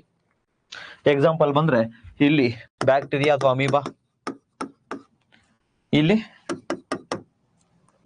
ನಾವು ಅನಿಮಲ್ಸ್, ಪ್ರಾಣಿಗಳು, ಮತ್ತೆ ಮರಗಳು, plants, etcetera etcetera. Okay, next.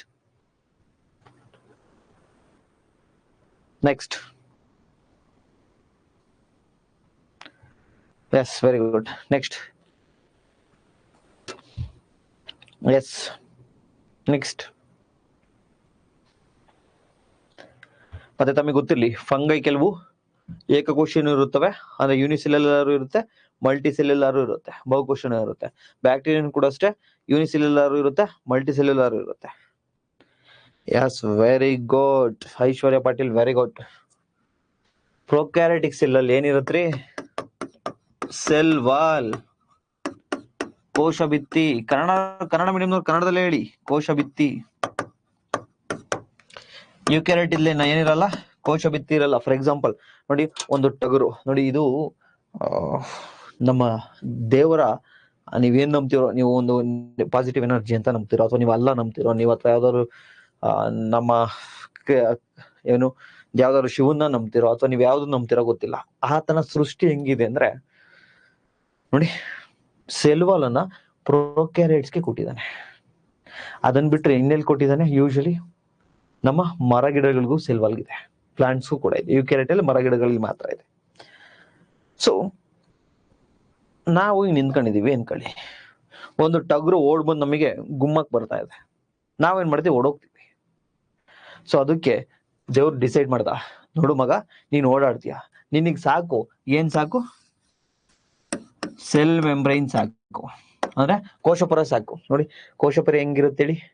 Full soft ಆಗಿರುತ್ತೆ. ಸೆಲೆಕ್ಟಿವ್ಲಿ ಪರ್ಮಿಯಬಲ್ ಮೆಂಬ್ರೈನ್ ಅಂದ್ರೆ ಅರೆವ್ಯಾಪಿಯ ಪೊರೆ ಆಗಿರುತ್ತೆ ಇದು, ಅಥವಾ ಅರೆಪಾರಕ ಪೊರೆ ಆಗಿರುತ್ತೆ. ಕೆಲವು ವಸ್ತುನ ಒಳಗಡೆ ಬಿಡುತ್ತೆ, ಕೆಲವು ವಸ್ತುನ ಹೊರಗಡೆ ಬಿಡುತ್ತೆ, ಫ್ಲೆಕ್ಸಿಬಲ್ ಆಗಿರುತ್ತೆ. ಒಂದು ಟಗರು ಹೊಡಿದ್ರು ಕೂಡ ನಾವು ಓಡೋಗ್ಬಿಡ್ತೀವಿ ಸೈಡ್ಗೆ. ಆದ್ರೆ ಮರ ಅನ್ಕೊಳ್ಳಿ, ಮರನ ಬಂದು ಹೊಡಿತಾ ಇರುತ್ತೆ ಟಗರು, ಓಡಕ್ಕಾಗುತ್ತೆ? ಅದು ಓಡಕ್ಕಾಗಲ್ಲ. ಅದಕ್ಕೆ ದೇವ್ರ ಸೃಷ್ಟಿಲಿ ಆ ಮರಕ್ಕೆ ಹೊರಗಡೆ ತೊಗಟೆ ಏನ್ ಕೊಟ್ಟಿರ್ತಾನಲ್ವಾ, ಗಟ್ಟಿಯಾಗಿರುತ್ತೆ, ಬಿಕಾಸ್ ಆಫ್ ಸೆಲ್ ವಾಲ್, ಈ ಕೋಶ ಭಿತ್ತಿಯಿಂದ. ಸೊ ಸೆಲ್ ವಾಲ್ ಬಗ್ಗೆ ಮಾತಾಡ್ಬೇಕಾದ್ರೆ ಡೀಟೇಲ್ ಆಗಿ ಮಾತಾಡೋಣ, ಡೋಂಟ್ ವರಿ. ನೆಕ್ಸ್ಟ್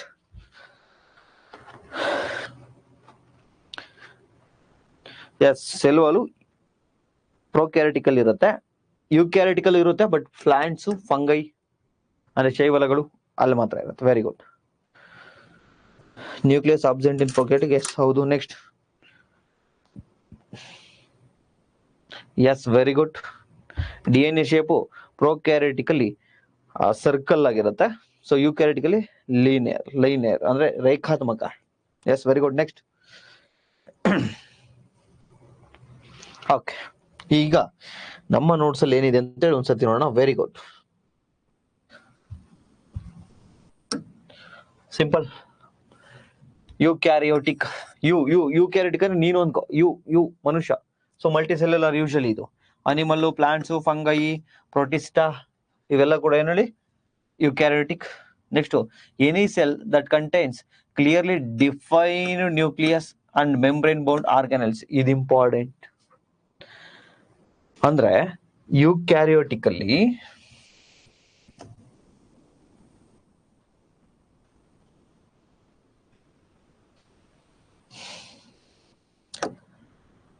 ನಾವು ಯುಕ್ಯಾರಿಯೋಟಿಕ್ ಅನ್ನು ಏನ್ ನೋಡ್ತೀವಲ್ವಾ, ತಮಗೆ ಗೊತ್ತು ಯುಕ್ಯಾರಿಯೋಟಿಕ್ ಅಂದ್ರೆ ನೀವು ಮನುಷ್ಯರು, ಪ್ರಾಣಿ ಎಲ್ಲ. ಸೊ ಇಲ್ಲೇನಿದೆ, ವಿಲ್ ಡಿಫೈನ್ಡ್ ನ್ಯೂಕ್ಲಿಯಸ್ ಇದೆ. ಅಟ್ ಎ ಸೇಮ್ ಟೈಮ್ ಇಲ್ಲಿರ್ತಕ್ಕಂಥ ಎಲ್ಲ ಆರ್ಗನಲ್ಸ್ ಅನ್ನ ಗಮನಿಸಿ. ಈ ಮನುಷ್ಯಲ್ಲಿರ್ತಕ್ಕಂತಹ ಅಥವಾ ಪ್ರಾಣಿಯಲ್ಲಿರ್ತಕ್ಕಂತಹ ಸೆಲ್ ಅಲ್ಲಿ ಇರ್ತಕ್ಕಂತಹ ಆರ್ಗನ್ಸ್ ಅನ್ನ ಗಮನಿಸಿ.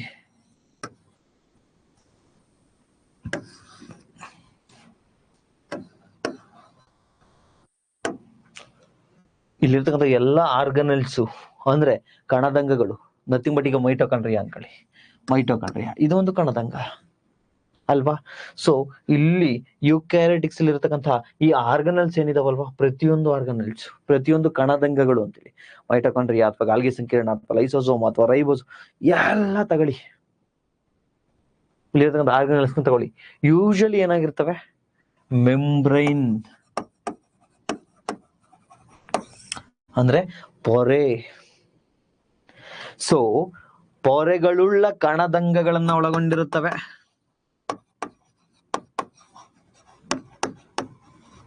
ಕಣದಂಗಗಳು, ಆರ್ಗನಲ್ಸ್ ಏನಿರುತ್ತೆ ಮೆಂಬ್ರೈನ್, ಆರ್ಗನಲ್ಸ್ ಏನಿರುತ್ತೆ ಮೆಂಬ್ರೈನ್ ಇರುತ್ತೆ, ಅಂದ್ರೆ ಕಣದಂಗಗಳಿಗೆ ಪೊರೆ ಇರುತ್ತೆ. ಅದೇ ಪ್ರೊಕ್ಯಾರಿಯೋಟಿಕ್ ಹೋಗಿ, ಇದು ಪ್ರೊಕ್ಯಾರಿಯೋಟಿಕ್ ಅದು ಬ್ಯಾಕ್ಟೀರಿಯಾ ಅನ್ಕೊಳ್ಳಿ.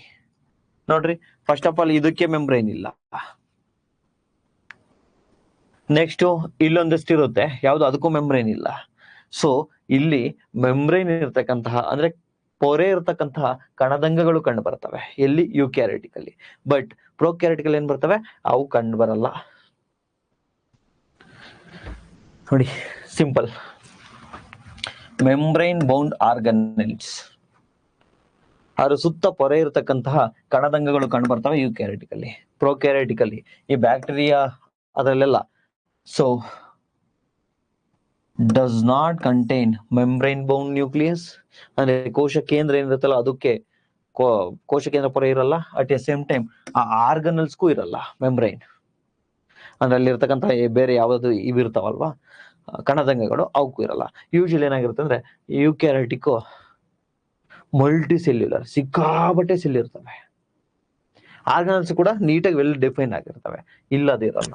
ನೆಕ್ಸ್ಟ್ ನ್ಯೂಕ್ಲಿಯಸ್ ಪ್ರೆಸೆಂಟ್ ಎಲ್ಲಿ, ಯುಕ್ಯಾರಿಯೋಟಿಕ್ ಅಲ್ಲಿ. ಅದ್ರ ಸುತ್ತ ಏನಿರುತ್ತೆ, ಮೆಂಬ್ರೈನ್ ಬೌಂಡ್, ಅದ್ರ ಸುತ್ತ ನ್ಯೂಕ್ಲಿಯರ್ ಪೊರೆ, ನ್ಯೂಕ್ಲಿಯರ್ ಮೆಂಬ್ರೈನ್ ಅಥವಾ ಕೋಶ ಕೇಂದ್ರ ಪೊರೆ ಇರುತ್ತೆ. ಅದೇ ಪ್ರೊಕ್ಯಾರಿಯೋಟಿಕ್ ಅಲ್ಲಿ ಆಬ್ಸೆಂಟ್, ಅದಿರಲ್ಲ. ಬಟ್ ಏನಿರುತ್ತೆ, ನ್ಯೂಕ್ಲೈಡ್ ಅಂತ ಹೇಳಿ ಕರಿತೀವಿ. ನ್ಯೂಕ್ಲೈಡ್ ಅಂದ್ರೆ ಏನು, ಸೊ ಇಲ್ಲಿ ನೋಡಿ ಈ ವರ್ಣತಂತು ಇರುತ್ತಲ್ವಾ, ಇದು ಎನ್ವಲಪ್ ಆಗಿರಲ್ಲಲ್ವಾ, DNA ಎನ್ವಲಪ್ ಆಗಿರಲ್ವಾ, ಬಟ್ ಇಲ್ಲಿ ನ್ಯೂಕ್ಲಿಕ್ ಆಮ್ಲ ಇರುತ್ತೆ. ಸೊ ಅದನ್ನೇ ನಾವೇನಂತ ಹೇಳ್ತಿರ್ತೀವಿ, ನ್ಯೂಕ್ಲಿಯೈಡ್ ಅಂತೇಳಿ ಕರಿತಾ ಹೋಗ್ತೀವಿ. ಇದು ನ್ಯೂಕ್ಲಿಯೈಡ್ ಎಲ್ಲಿರುತ್ತೆ, ಪ್ರೊಕ್ಯಾರಿಯೋಟಿಕ್ ಅಲ್ಲಿ. ನಮ್ಮಲ್ಲಿ ಏನಿರುತ್ತೆ, ನ್ಯೂಕ್ಲಿಯಸ್ ಇರುತ್ತೆ, ಅಂದ್ರೆ ಕೋಶ ಕೇಂದ್ರ. ಸೊ ಸೆಲ್ ಸೈಜ್ ಬಂದ್ಬಿಟ್ಟು ಯೂಶಲಿ ಯುಕ್ಯಾರಿಯೋಟಿಕ್ ಅಲ್ಲಿ ಅಂದ್ರೆ ನಮ್ಮಲ್ಲಿ ಯುಕ್ಯಾರಿಯೋಟಿಕ್ ಅಲ್ಲಿ 10 ರಿಂದ 100 ಮೈಕ್ರೋಮೀಟರ್ಸ್ ಇರುತ್ತೆ. ಬಟ್ ಇಲ್ಲಿ ತುಂಬಾ ಸ್ಮಾಲ್ ಇರುತ್ತೆ, ಪ್ರೊಕ್ಯಾರಿಯೋಟಿಕ್ ಅಲ್ಲಿ. DNA ರೆಪ್ಲಿಕೇಶನ್ ಬಗ್ಗೆ ನಾವಿನ್ನ ಮಾತಾಡಲ್ಲ, ಆಮೇಲೆ ಮಾತಾಡೋಣ. Next multicellular. ಯೂಶಲಿ ಮಲ್ಟಿಸೆಲ್ಯುಲರ್ ಯಾವುದು? ಯುಕ್ಯಾರಿಯೋಟಿಕ್. ಪ್ರೊಕ್ಯಾರಿಯೋಟಿಕ್ ಯೂನಿಸೆಲ್ಯುಲರ್ ಅಂದ್ರೆ ಬಹುಕೋಶೀಯ ಜೀವಿ, ಇದು ಏಕಕೋಶೀಯ ಜೀವಿ. ಸ್ವಲ್ಪ ಫಾಸ್ಟ್ ಆಗಿ ಹೇಳ್ತಾ ಇದ್ದೀನಿ, ಆಲ್ರೆಡಿ ಇದು ಮಾತಾಡಿದ್ದೀವಿ. Chromosomes more than one. Chromosomes ಒಂದಕ್ಕಿಂತ ಜಾಸ್ತಿ ಇರುತ್ತೆ. ಸೊ ಇಲ್ಲಿ ಒಂದು ಲಾಂಗ್ ಸಿಂಗಲ್ ಲೂಪ್ DNA ಇರುತ್ತೆ, ಮತ್ತೆ ಒಂದು ಆ DNA ಒಂದು ಬಿಟ್ರೆ ಇನ್ನೊಂದೇನಿರುತ್ತೆ? Plasmid. Plasmid nothing but independent DNA ಅದೊಂದಿರುತ್ತೆ. ರೈಬೋಸೋಮ್ಸ್ ತುಂಬಾ ದೊಡ್ಡದಿರುತ್ತೆ ಯುಕ್ಯಾರಿಯೋಟಿಕಲ್. ನಮ್ಮಲ್ಲಿ ರೈಬೋಸೋಮ್ಸ್ ತುಂಬಾ ಚಿಕ್ಕದಿರುತ್ತೆ. ಯೂಶಲಿ ಅಲ್ಲೆಲ್ಲವೂ ಚಿಕ್ಕದೆ, ಯಾಕಂದ್ರೆ ಅದು ಏಕಕೋಶೀಯ ಜೀವಿ. ಗ್ರೋತ್ ನಮ್ಮಲ್ಲಿ ಸ್ಲೋ ಆಗುತ್ತೆ. ಫಾರ್ ಎಕ್ಸಾಂಪಲ್, ನಾವು ನಮ್ಮ ಗ್ರೋತ್ ಅಥವಾ ನಮ್ಮ ರೀಪ್ರೊಡಕ್ಷನ್ ಅನ್ನ ನೋಡಿದ್ರೆ 9 ತಿಂಗಳು ಕಷ್ಟಪಟ್ಟು ಆಮೇಲೆ ಹುಟ್ಟಿ ಇಷ್ಟು ಚಿಕ್ಕಿರೋ ಪಾಪು ಒಂದು ವರ್ಷ ಆದ್ಮೇಲೆ ಇಷ್ಟ ಆಗುತ್ತೆ, ಒಂದು 5 ವರ್ಷ ಆದ್ಮೇಲೆ ಇಷ್ಟ ಆಗುತ್ತೆ, ಒಂದು 10 ವರ್ಷ ಆದ್ಮೇಲೆ ಇಷ್ಟ ಆಗುತ್ತೆ. ಅದೇ ಪಾಪು ಒಂದು 20 ವರ್ಷ ಆದ್ಮೇಲೆ ನೋಡಿ ಇಷ್ಟು ಉದ್ದಾಗುತ್ತೆ ಅಲ್ವಾ? ಸೊ ಗ್ರೋತ್ ಏನಾಗುತ್ತೆ? ಸ್ಲೋ ಇರುತ್ತೆ. ಯಾಕೆ ಹೇಳಿ? ಮಲ್ಟಿ ಸೆಲ್ಯುಲರ್ ಆರ್ಗಾನಿಸಮ್ಸ್ ಅನೇಕ ಕೆಲಸಗಳಿರ್ತವೆ. ಅದೇ ಒಂದು ಅಮೀಬಾ ಎಷ್ಟು ಫಾಸ್ಟ್ ಮಲ್ಟಿಪ್ಲೈ ಆಗುತ್ತೆ ನೋಡಿ. ಕೊರೋನಾದಲ್ಲಿ ನೋಡಿದ್ರೆ ವೈರಸ್ ಆಗಿರ್ಬೋದು ಅಥವಾ ಅಮೀಬಾ ಆಗಿರ್ಬೋದು ಯಾವ ರೀತಿ ಡೆವಲಪ್ ಆಗುತ್ತೆ ಅಂತ ಹೇಳಿ. ಒಂದ್ಸತಿ ಅಕ್ಷಿ ಅಂದ್ರೆ ಅಲ್ಲೆಲ್ಲಿ ಅದೆಷ್ಟಿರುತ್ತೋ ಅದಕ್ಕಿಂತ ಜಾಸ್ತಿ ಆಗುತ್ತೆ. ಸೊ ಇದು ಫಾಸ್ಟ್ ಆಗಿ ಗ್ರೋತ್ ಆಗುತ್ತೆ. ಯಾವುದು? ಪ್ರೊಕ್ಯಾರಿಯೋಟಿಕ್. ಆರ್ಗನೆಲ್ಸ್. ಆರ್ಗನೆಲ್ಸ್ ಅಂದ್ರೆ ಕಣದಂಗಗಳು ಪ್ರೆಸೆಂಟ್ ಇಲ್ಲಿ ಯುಕ್ಯಾರಿಯೋಟಿಕಲ್. ಯೂಶಲಿ ಆರ್ಗನೆಲ್ಸ್ ಆಬ್ಸೆಂಟ್ ಅಂತಾನೆ ಹೇಳ್ಬೋದು, ಯಾಕಂದ್ರೆ ವೆಲ್ ಡಿಫೈನ್ಡ್ ಆರ್ಗನೆಲ್ಸ್ ಅಂದ್ರೆ ಕಣದಂಗಗಳು ಅಷ್ಟು ಕ್ಲಿಯರ್ ಆಗಿರಲ್ಲ ಏಕಕೋಶೀಯ ಜೀವಿಯಲ್ಲಿ. Next cell wall. Present cell wall ಅಂದ್ರೆ ಕೋಶ ಭಿತ್ತಿ ಎಲ್ಲಿರುತ್ತೆ? ಯುಕ್ಯಾರಿಯೋಟಿಕಲ್ ಇರುತ್ತೆ, ಬಟ್ ಮರಗಳಲ್ಲಿ ಮಾತ್ರ. Cell wall present in plants and fungi. ಶೈವಲಗಳು, ಪ್ಲಾಂಟ್ಸ್ ಮರಗಿಡಗಳು ಮತ್ತೆ ಶೈವಲಗಳಲ್ಲಿ ಇರುತ್ತೆ. ಅದೇ ಆಲ್ ಪ್ರೊಕ್ಯಾರಿಯೋಟಿಕ್ಸ್ ಎಲ್ಲದರಲ್ಲೂ ಕೂಡ ಕೋಶ ಭಿತ್ತಿ ಇರುತ್ತೆ, ನಥಿಂಗ್ ಬಟ್ ಸೆಲ್ ವಾಲ್ ಇರುತ್ತೆ. Next plasma membrane. Plasma membrane ಅಂದ್ರೆ ಕೋಶ ಪೊರೆ. ಪ್ಲಾಸ್ಮಾ ಮೆಂಬ್ರೈನ್, ಪ್ಲಾಸ್ಮಾ ಅಂದ್ರೆ ಏನು? ಕೋಶ ಅಂತ, ಸೆಲ್ ಅಂತ. ಸೊ ಕೋಶ ಪೊರೆ. ಕೋಶ ಪೊರೆ ಎಲ್ಲರಲ್ಲೂ ಇರುತ್ತಲ್ವಾ ನೋಡಿ, ಈ ಸೆಲ್ ಅಲ್ಲೂ ಇದೆ, ನಮ್ ಸೆಲ್ ಅಲ್ಲೂ ಕೂಡ ಕೋಶ ಪೊರೆ ಇದೆಯಲ್ವಾ? ಎಸ್, ಅಲ್ಲೂ ಕೂಡ ಪ್ರೆಸೆಂಟ್. ಸೈಟೋಪ್ಲಾಸಮ್. ಸೈಟೋ ಮೀನ್ಸ್ ಸೆಲ್ ಅಂತ, ಅಂದ್ರೆ ಜೀವಕೋಶ. ಪ್ಲಾಸಮ್ ಮೀನ್ಸ್ ದ್ರವ್ಯ. ಸೊ ಕೋಶ ದ್ರವ್ಯ. ಕೋಶ ದ್ರವ್ಯ ಎಲ್ಲಿರುತ್ತೆ? ನಮ್ಮಲ್ಲೂ ಇದೆ, ಅಲ್ಲೂ ಇದೆ ನೋಡಿ. ಇಲ್ಲೂ ಕೂಡ ಇದೆಲ್ಲ ತೇಲ್ತಾ ಇರೋದಕ್ಕೆ ಈ ದ್ರವನೇ ಕಾರಣ ಅಲ್ವಾ? ಈ ದ್ರವ. ಸೊ ನಮ್ಮಲ್ಲೂ ಕೂಡ ದ್ರವ ಇದೆಯಲ್ವಾ? So cytoplasm. ಸೊ ನೋಡಿ, ಒಂದು ಬಾರಿ ದಯವಿಟ್ಟು ಜಸ್ಟ್ 1 ಮಿನಿಟ್ ಟೈಮ್ ಕೊಡ್ತೀನಿ, ಒಂದ್ಸತಿ ರಿವಿಷನ್ ಮಾಡಿ. ನನಗೆ ಕಾನ್ಸೆಪ್ಟ್ ಅರ್ಥ ಆಗಿದೆ, ಬಟ್ ಈ ಫ್ಯಾಕ್ಟ್ಸ್ ನೆನ್ಪಿರ್ಬೇಕು. ಮತ್ತೆ ಟೈಮ್ ಕೊಟ್ಟವ್ರು ಸರ್ ಅಂತ ಹೇಳಿ ಆಟ ಆಡ್ಬೇಡಿ. ಜಸ್ಟ್ ಒಂದ್ಸತಿ ಓದಿ.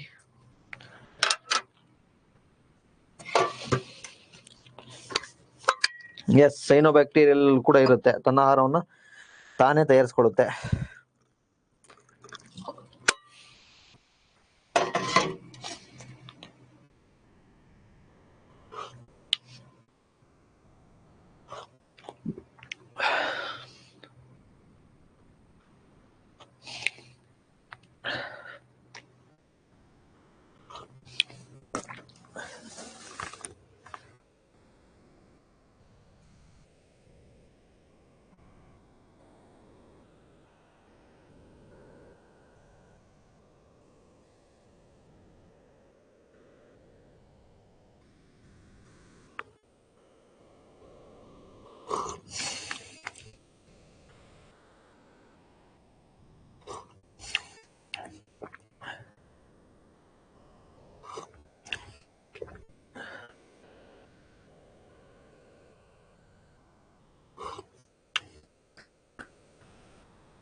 ಓಕೆ.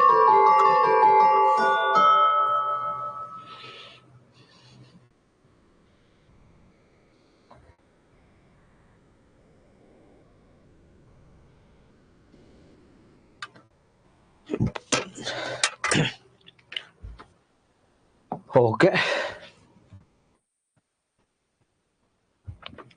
ಸ್ವಲ್ಪ ಇದೆ ನೋಡಿ. Extensive compartmentalization of cytoplasma through the presence of membrane bound organelles. ಕಣದಂಗಗಳು ಸೈಟೋಪ್ಲಾಸಂನ ವ್ಯಾಪಕ ವಿಭಾಗೀಕರಣ ಅಂದ್ರೆ ಏನು ಸಾರ್? ಸೈಟೋಪ್ಲಾಸಮ್ ಅಲ್ಲಿ ಇರ್ತಕ್ಕಂತಹ ಕಣದಂಗಗಳೇನಿದಾವಲ್ವಾ, ನಥಿಂಗ್ ಬಟ್, ನೀವು ಸೆಲ್ ಅನ್ನ ಗಮನಿಸ್ತಾ ಬನ್ನಿ. ಯಾವ್ದಾದ್ರು ಒಂದು ಸೆಲ್ ಚಿತ್ರ ತಗೋಣ.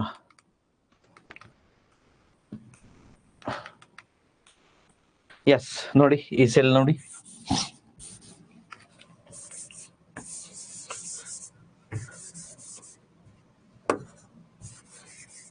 ಓಕೆ, ಈ ಸೆಲ್ ನೋಡಿ.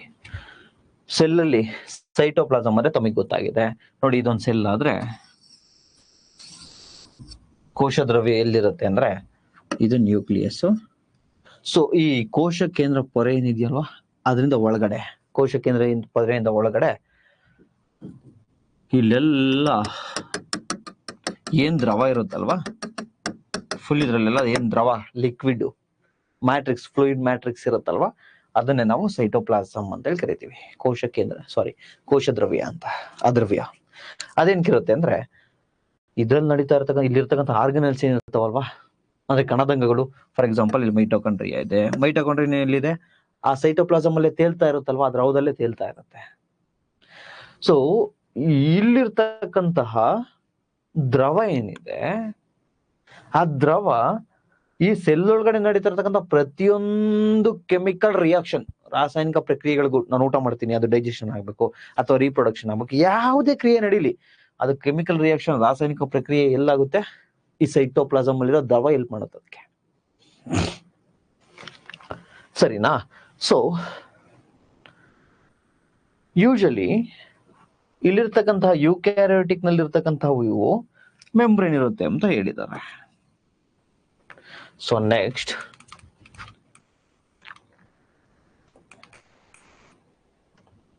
ಅಲ್ಲಿ ಈ ವರ್ಡ್ ನೋಡಿ, ಈ ವರ್ಡ್ ಇಂಪಾರ್ಟೆಂಟ್. ಕಂಪಾರ್ಟ್ಮೆಂಟಲೈಸೇಷನ್. ಒಂದು ಕಂಪಾರ್ಟ್ಮೆಂಟ್ ಆದ್ಮೇಲೆ ಇನ್ನೊಂದು ಕಂಪಾರ್ಟ್ಮೆಂಟ್. ಅಂದ್ರೆ ಯೂಕ್ಯಾರಿಯೋಟಿಕ್ ಅಲ್ಲಿ ಕಂಪಾರ್ಟ್ಮೆಂಟಲೈಸೇಷನ್ ನೀಟಾಗಿ ವಿಭಾಗ ಆಗಿರುತ್ತೆ ನೋಡಿ. ಇಲ್ಲಿ ಕೋಶ ಕೇಂದ್ರ ಇರುತ್ತೆ, ಇಲ್ಲಿ ಮೈಟೋಕಾಂಡ್ರಿಯಾ ಇರುತ್ತೆ, ಇಲ್ಲೆಲ್ಲೋ ವ್ಯಾಕ್ಯೂಲ್ ಇರುತ್ತೆ, ಇಲ್ಲೆಲ್ಲೋ ಎಂಡೋಪ್ಲಾಸ್ಮಿಕ್ ರೆಟಿಕ್ಯುಲಮ್ ಇರುತ್ತೆ, ಅದ್ರೊಳಗಡೆ ಎಲ್ಲೋ ರೈಬೋಸೋಮ್ಸ್ ಇರುತ್ತೆ. ಅಂದ್ರೆ ಈ ರೀತಿ ಕಂಪಾರ್ಟ್ಮೆಂಟ್ ಅಲ್ಲಿ ಇದೆ ಯೂಕ್ಯಾರಿಯೋಟಿಕ್ ಅಲ್ಲಿ. ಬಟ್ ಪ್ರೋಕ್ಯಾರಿಯೋಟಿಕ್ ಅಲ್ಲಿ ಆತರ ಏನಾದ್ರು ಕಾಣ್ತೀವ ನಾವು?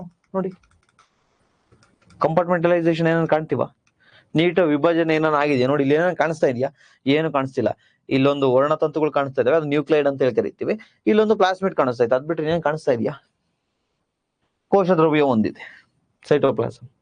ಸೊ ಅದನ್ನು ಹೊರತುಪಡಿಸಿದ್ರೆ ಇನ್ನೇನು ನೀಟಾಗಿ ಕಾಣಿಸ್ತಿಲ್ಲ. ಬಟ್ ಇಲ್ಲಿ ನೋಡಿ ನೀಟಾಗಿ ಎಷ್ಟು ಕಂಪಾರ್ಟ್ ನೋಡಿ. ಇಲ್ಲಿ ಒಂಥರ ಅಮ್ಮ ಸೀರೆ ಜೋಡಿಸ್ದಾಗೆ ಬೀರಲ್ಲಿ ನೋಡಿ, ಇಲ್ಲಿ ಅಮ್ಮನ ಬಟ್ಟೆ, ಇಲ್ಲಿ ಅಪ್ಪನ ಬಟ್ಟೆ, ಇಲ್ಲಿ ಮಕ್ಳು ಬಟ್ಟೆ, ಆ ತರ ನೋಡಿ ಎಷ್ಟು ನೀಟಾಗಿ ಕಂಪಾರ್ಟ್ಮೆಂಟಲೈಸೇಷನ್ ಆಗಿದೆ. ಸೊ ಈ ಕಂಪಾರ್ಟ್ಮೆಂಟಲೈಸೇಷನ್ ಅಥವಾ ನೀಟಾಗಿ ವಿಭಾಗೀಕರಣ ಎಲ್ಲಿ ಕಂಡು ಬರುತ್ತೆ ಅಂದ್ರೆ ಯೂಕ್ಯಾರಿಯೋಟಿಕ್ ಸೆಲ್ ಅಲ್ಲಿ ಕಂಡು ಬರುತ್ತೆ.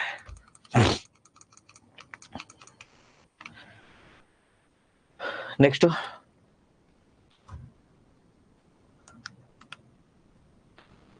ಯೂಕ್ಯಾರಿಯೋಟಿಕ್ cell possess an organized nucleus with the, ಅದು ಆಲ್ರೆಡಿ ನಾವು ಓದಿದೀವಿ. their genetic material is organized into chromosomes, ಇದೆಲ್ಲ ಓದಿದೀವಿ. ಓಕೆ, ಇಲ್ಲಿಗೆ ನಿಮ್ಮ 2 ಆರ್ಗನಲ್ಸ್ ಮುಗಿದ್ವು. ಒಂದು ಸೆಲ್ ಮೆಂಬ್ರೇನ್ ಮುಗಿಸಿದ್ವಿ, ಆಮೇಲೆ types of cells, eukaryotic cells, prokaryotic cells ಅನ್ನ ನೋಡಿದ್ವಿ. ಈಗ ತುಂಬಾ ಇಂಪಾರ್ಟೆಂಟ್ ಯಾವ್ದು ಅಂದ್ರೆ ಸೆಲ್ ವಾಲ್.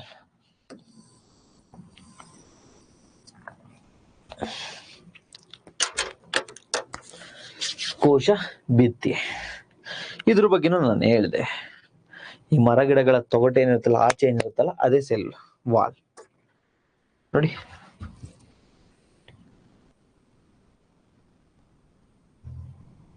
ನೋಡ್ರಿ, ಈ ಒಳಗಡೆ ಏನಿದೆಯಲ್ವಾ, ಇದು ಸೆಲ್ ಮೆಂಬ್ರೇನ್. ಈ ಒಳಗಡೆ ಏನಿದೆಯಲ್ವಾ, ಇದು ಸೆಲ್ ಮೆಂಬ್ರೇನ್. ಸೆಲ್ ಮೆಂಬ್ರೇನ್ ಅಥವಾ ಪ್ಲಾಸ್ಮಾ ಮೆಂಬ್ರೇನ್ ಅಥವಾ ಕೋಶ ಪೊರೆ. ಏನು? ಕೋಶ ಪೊರೆ. ಆ ರೀತಿ ಏನ್ ಕೋಶ ಪೊರೆ ಇರುತ್ತಲ್ವಾ, ಅದ್ರ ಮೇಲೆ ಇರ್ತಕ್ಕಂಥದ್ದೇ, ಅದಕ್ಕಿಂತ ಔಟರ್ ಬೌಂಡ್ರಿ ಇರ್ತಕ್ಕಂಥದ್ದೇ ಸೆಲ್ ವಾಲ್. ನೋಡಿ, ಇದು ಸೆಲ್ ವಾಲ್.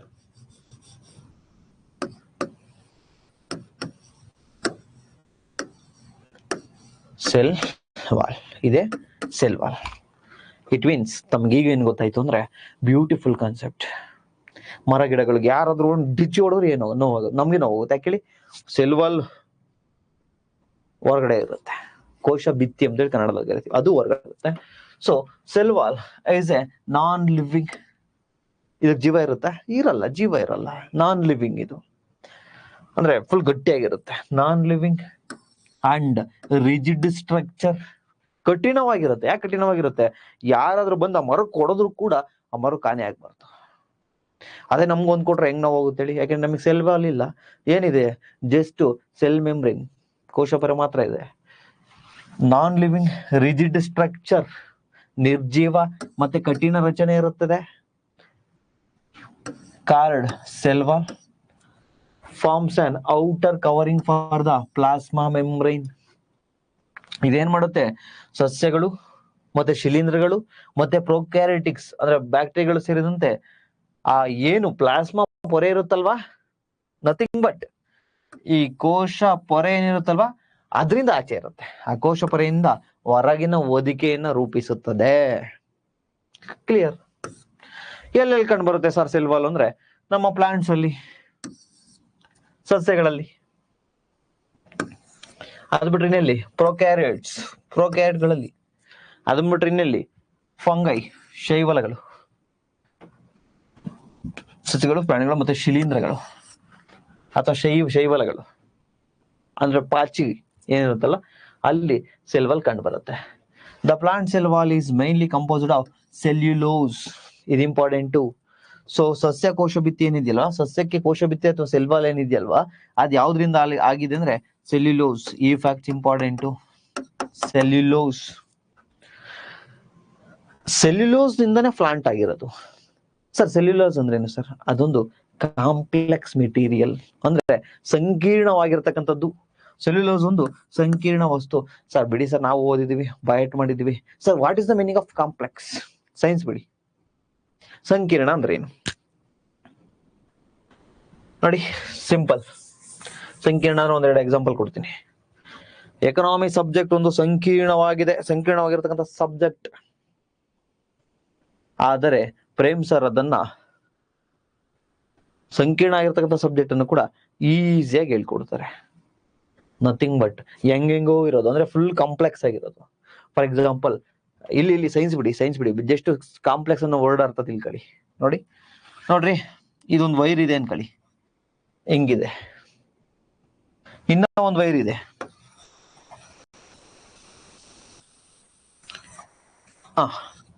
ಇವಾಗ ಕಾಂಪ್ಲೆಕ್ಸ್ ಯಾವ್ದ್ರಿ? ಇದು ಸಂಕೀರ್ಣ, ಜಟಿಲವಾಗಿದೆ, ಹೆಂಗೆಂಗೋ ಇದೆ, ಎಲ್ಲೆಲ್ಲೋ ಇದೆ, ತುಂಬಾ ಕಷ್ಟ. ಬಟ್ ಇದೇನು ಈಸಿ ಆಗಿದೆ, ಸಂಕೀರ್ಣ ಅಲ್ಲ. ಸೊ ಕಾಂಪ್ಲೆಕ್ಸ್ ಅಂದ್ರೆ ಅದು ಈ ಕಾಂಪ್ಲೆಕ್ಸಿಟಿಯಿಂದ ಕೂಡಿರುತ್ತೆ. ಯಾವುದು? ಸೆಲ್ಯುಲೋಸ್ ಅನ್ನೋದು. ಸೊ ಸೆಲ್ಯುಲೋಸ್ ಎಲ್ಲಿದೆ? ಕೋಶ ಭಿತ್ತಿಯಲ್ಲಿದೆ. ಕೋಶ ಭಿತ್ತಿ ಎಲ್ಲಿದೆ? ಸಸ್ಯಗಳಲ್ಲಿದೆ. ಸಸ್ಯಗಳಲ್ಲಿರ್ತಕ್ಕಂತಹ ಕೋಶ ಭಿತ್ತಿಯು ಸೆಲ್ಯುಲೋಸ್ ನಿಂದ ಆಗಿದೆ. ಆ ಸೆಲ್ಯುಲೋಸ್ ಕಾಂಪ್ಲೆಕ್ಸ್ ಸ್ಟ್ರಕ್ಚರ್ ಅನ್ನ ಒಳಗೊಂಡಿದೆ, ಸಂಕೀರ್ಣ ರಚನೆಯನ್ನು ಒಳಗೊಂಡಿರುತ್ತೆ. ಸರ್ ಸಂಕೀರ್ಣ ರಚನೆ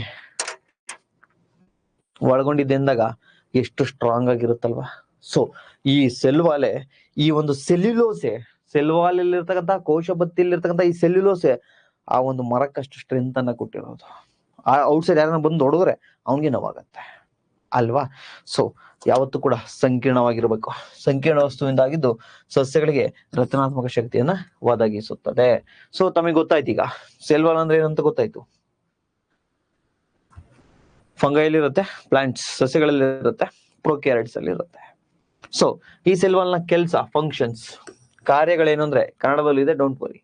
ಕಾರ್ಯಗಳೆಂದರೆ ಶೇಪ್ ಟು ದ ಸೆಲ್, ಜೀವಕೋಶಕ್ಕೆ ಆಕಾರವನ್ನ ಕೊಡುತ್ತದೆ ಅಲ್ವೇನ್ರಿ? ನೋಡಿ, ಸೆಲ್ ವಾಲ್ ಇರೋದಕ್ಕೆ ಎಷ್ಟು ಚೆನ್ನಾಗಿ ಕಾಣಿಸ್ತಾ ಇದೆ ನೋಡಿ, ಇದು ಪ್ಲಾಂಟ್ ಸೆಲ್. ಇದು ಒಂದು ಆಕಾರ ಕೊಟ್ಟಿದ್ಯಲ್ವಾ, ಸಸ್ಯಕ್ಕೆ ಒಂದು ಆಕಾರ ಕೊಟ್ಟಿದ್ಯಲ್ವಾ.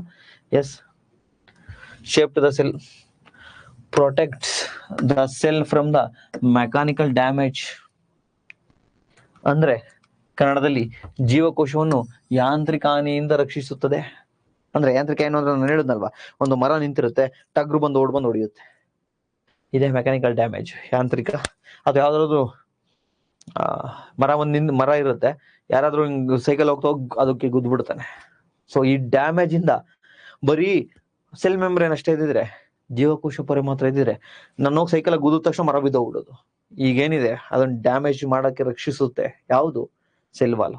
ಸೊ ಈ ಯಾಂತ್ರಿಕ ಮೆಕ್ಯಾನಿಕಲ್ ಡ್ಯಾಮೇಜ್ ಅನ್ನ ರಕ್ಷಿಸುತ್ತದೆ. At the same time infection ಇಂದ ಮರವನ್ನ ರಕ್ಷಿಸುತ್ತದೆ. ಸೊ ಈ ಮರ ದೊಡ್ಡದಾಗಿದೆ ಅಂದ್ರೆ ಸೆಲ್ ಎಲ್ಲ ಇರುತ್ತಲ್ವಾ, ಸೆಲ್ ವಾಲ್ ಇಲ್ಲಿ ಇರುತ್ತಲ್ವಾ, ಸೊ ಗಟ್ಟಿಯಾಗಿರುತ್ತೆ. ಯಾವ್ದಾದ್ರು ಇನ್ಫೆಕ್ಷನ್ ಆದ್ರೂ ಕೂಡ ಈ ತೊಗಡೆಗೆ ಮಾತ್ರ ಆಗುತ್ತೆ, ಒಳಗಡೆ ಅದು ಜಾಸ್ತಿ ಇನ್ಫೆಕ್ಷನ್ ಆದ್ರೆ ಒಳಗಡೆ ಹೋಗುತ್ತಷ್ಟೇ, ಬಟ್ ಅದನ್ನ ಸಂರಕ್ಷಣೆ ಮಾಡುತ್ತಲ್ವಾ, ಇನ್ಫೆಕ್ಷನ್ ಆಗದೆ. ಸೊ ಸೋಂಕಿನಿಂದ ರಕ್ಷಿಸುತ್ತದೆ. Next, cell to cell interaction.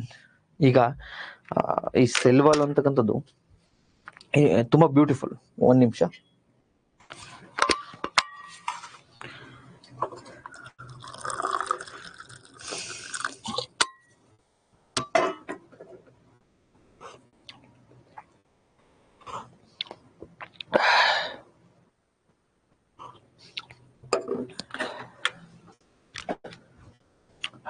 Sorry, throat pain ಸ್ವಲ್ಪ ನಾನು ಮೇಂಟೈನ್ ಮಾಡಲೇಬೇಕದು. Okay, cell to cell interaction, ಕೋಶದಿಂದ ಕೋಶಕ್ಕೆ ಪರಸ್ಪರ ಕ್ರಿಯೆ ಮತ್ತೆ ಅನಪೇಕ್ಷಿತ ಅಂದ್ರೆ ಇಂಟರಾಕ್ಷನ್ಸ್, ಪರಸ್ಪರ ಮಾತಾಡ್ಕೊಳ್ತವೆ ಸೆಲ್ ಟು ಸೆಲ್. ಆ ಇಂಟ್ರಾಕ್ಷನ್ ಹೆಲ್ಪ್ ಮಾಡುತ್ತೆ ಯಾವುದು, ಸೆಲ್ ವಾಲು. ಸರ್ ಹೆಂಗಿರುತ್ತೆ ಸರ್ ಅದು ಇಂಟ್ರಾಕ್ಷನ್, ಒಂದ್ಸತಿ ಹೇಳಿ ಸರ್. ಈಗ ನಾವು ಅಕ್ಕಪಕ್ಕ ಮನೆ ಇರ್ತಕ್ಕಂಥ ಆಂಟಿ ಅವ್ರು ಹೆಂಗ್ ಮಾತಾಡ್ತೀವಿ ನಾವು ಅವರೆಲ್ಲ, ಆ ರೀತಿ ಸೆಲ್ ವಾಲು ಕೂಡ ಇಂಟ್ರಾಕ್ಷನ್ ಅನ್ನ ಮಾಡುತ್ತೆ ನೋಡಿ. ಯಾವ ರೀತಿ ಸೆಲ್ ವಾಲ್ ಇಂಟ್ರಾಕ್ಷನ್ ಅನ್ನ ಮಾಡುತ್ತೆ ಅಂದ್ರೆ ನೋಡ್ರಿ, ಇದು ಒಂದ್ ಸೆಲ್ ಅಲ್ವೇನ್ರಿ, ಯಾವ್ದ್ರದ್ದು, ಪ್ಲಾಂಟ್ ಸೆಲ್. ಇದಕ್ಕೆ ಸೆಲ್ ವಾಲ್ ಇದಲ್ವೇನ್ರಿ,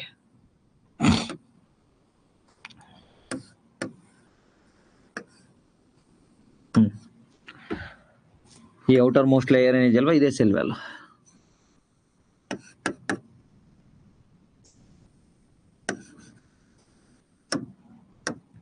ಇದೆ ಸೆಲ್ ವಾಲ್.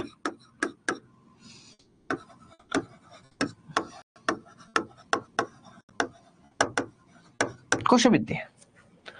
ಸೊ ಇದು cell to cell interaction help ಮಾಡುತ್ತಂತೆ, ಪರಸ್ಪರ ಮಾತಾಡ್ಲಿಕ್ಕೆ, ಪರಸ್ಪರ ಕಷ್ಟ ಸುಖವನ್ನು ಹಂಚ್ಕೊಡ್ಲಿಕ್ಕೆ. ಅಥವಾ ನಮ್ಮನೆಗೆ ಇವತ್ತು ಉಪ್ಪಿಲ್ಲ ನೀನು ಉಪ್ಪು ಕೊಡು, ನಾನು ಸಕ್ಕರೆ ಇಲ್ಲ ನಮ್ಮನೆಗೆ ಸಕ್ಕರೆ ಕೊಡು, ನಾವ್ ಹೆಂಗ್ ಕೇಳ್ತೀವಲ್ಲ ಆ ರೀತಿ ಇಂಟ್ರಾಕ್ಷನ್ ಅನ್ನು ಇದು ಮಾಡುತ್ತೆ. ಸೊ ಹೆಂಗ್ ಮಾಡುತ್ತೆ ಅಂತಂದ್ರೆ ನೋಡಿ, ಇಲ್ಲೊಂದ್ ಸೆಲ್ ಇದೆ, ಇಲ್ಲೊಂದ್ ಸೆಲ್ ಇದೆ. ಸೊ ಇದ್ರ ಜೊತೆ ಇಂಟ್ರಾಕ್ಷನ್ ಅನ್ನ ಮಾಡೋದು.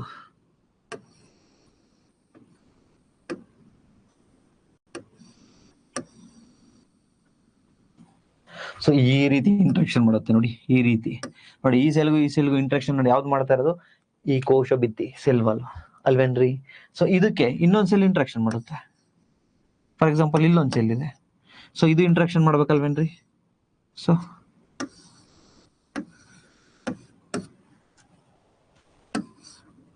ನೆಕ್ಸ್ಟ್ ಇದು ಇವ್ರ ಪಕ್ಕದ ಮನೆ ಸೆಲ್ ಹತ್ರ ಇಂಟ್ರಾಕ್ಷನ್ ಮಾಡ್ಬೇಕಲ್ವೇನ್ರಿ. ಸೊ ಇಲ್ಲೊಂದ್ ಸೆಲ್ ಇದೆ,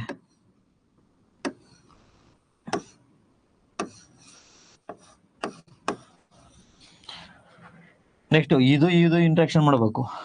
ಎಸ್, ಅಬ್ಸಲ್ಯೂಟ್ಲಿ ಮಾಡುತ್ತೆ. ಸೊ ಈ ರೀತಿ ಒಂದು ಸೆಲ್ಲಿಂದ ಇನ್ನೊಂದು ಸೆಲ್ ನಡುವಿನ ಇರ್ತಕ್ಕಂಥ ಒಂದು ಇಂಟ್ರಾಕ್ಷನ್ಗೆ ಯಾವ್ದು ಹೆಲ್ಪ್ ಮಾಡುತ್ತೆ, ಈ ಸೆಲ್ ವಾಲ್ ಹೆಲ್ಪ್ ಮಾಡುತ್ತೆ. ಈ ಸೆಲ್ ವಾಲ್ ಹೆಲ್ಪ್ ಮಾಡುತ್ತೆ ನೋಡಿ, ಇಲ್ಲಿ ಹೆಲ್ಪ್ ಮಾಡ್ತಾ ಇದೆ, ಇಲ್ಲಿ ಹೆಲ್ಪ್ ಮಾಡ್ತಾ ಇದೆ. ಸೊ ಇಲ್ಲಿ ಹೆಲ್ಪ್ ಆಗಿದೆ, ಇಲ್ಲಿ ಹೆಲ್ಪ್ ಆಗಿದೆ, ಇಲ್ಲಿ ಹೆಲ್ಪ್ ಆಗಿದೆ. ಸೊ ಈ ರೀತಿ ಸೆಲ್ ಟು ಸೆಲ್ ಇಂಟ್ರಾಕ್ಷನ್ಗೆ ಸಹಾಯವನ್ನ ಮಾಡುತ್ತದೆ. Cell to cell interaction. Next algae ಯಾವ ಸೆಲ್ ವಾಲ್, ಈ ಶೈವಲ್ಗಳು ಏನಿರ್ತಾವಲ್ಲ, ಈ ಪಾಚಿ ಸಸ್ಯಗಳು, ಸೊ ಇವಕ್ಕೂ ಕೂಡ ಸೆಲ್ ವಾಲ್ ಇರುತ್ತೆ. And made up of algae cell wall ಯಾವ್ದ್ರಿಂದ ಮೇಡ್ ಆಫ್ ಯಾವ್ದ್ರಿಂದ ಆಗಿರುತ್ತೆ ಅಂದ್ರೆ ಅದು ಕೂಡ ಸೆಲ್ಯುಲೋಸ್ ಅಂಡ್ ಗ್ಲಕಟನ್ಸ್ ಗಲಾಕ್ಟನ್ಸ್ ಮಾನನ್ಸ್ ಇದರಿಂದ ಆಗಿರುತ್ತೆ ಆಲ್ಗೆ. ಸೊ ಈ ಫ್ಯಾಕ್ಟ್ಸ್ ಅನ್ನ ನೆನ್ಪಿಟ್ಕೊಳ್ಳಿ, ಇದೇನ್ ಕಾನ್ಸೆಪ್ಟ್ ಅಲ್ಲ.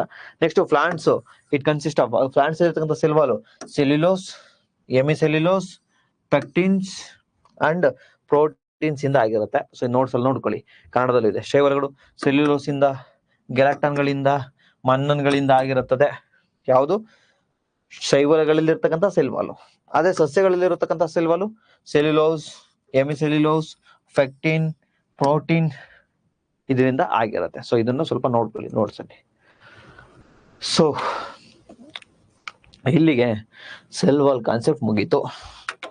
ಸೊ ಸೆಲ್ ವಾಲ್ ಮುಗೀತಲ್ವಾ, ಬಟ್ ಇನ್ನೊಂದು ಸುಮಾರು ಕಾನ್ಸೆಪ್ಟ್ ಇದೆ. ಇದನ್ನ ಹೇಳಿದ್ರೆ ನೆಕ್ಸ್ಟ್ ಮೈಟೋಕಾಂಡ್ರಿಯಾಗೆ ಹೋಗೋಣ.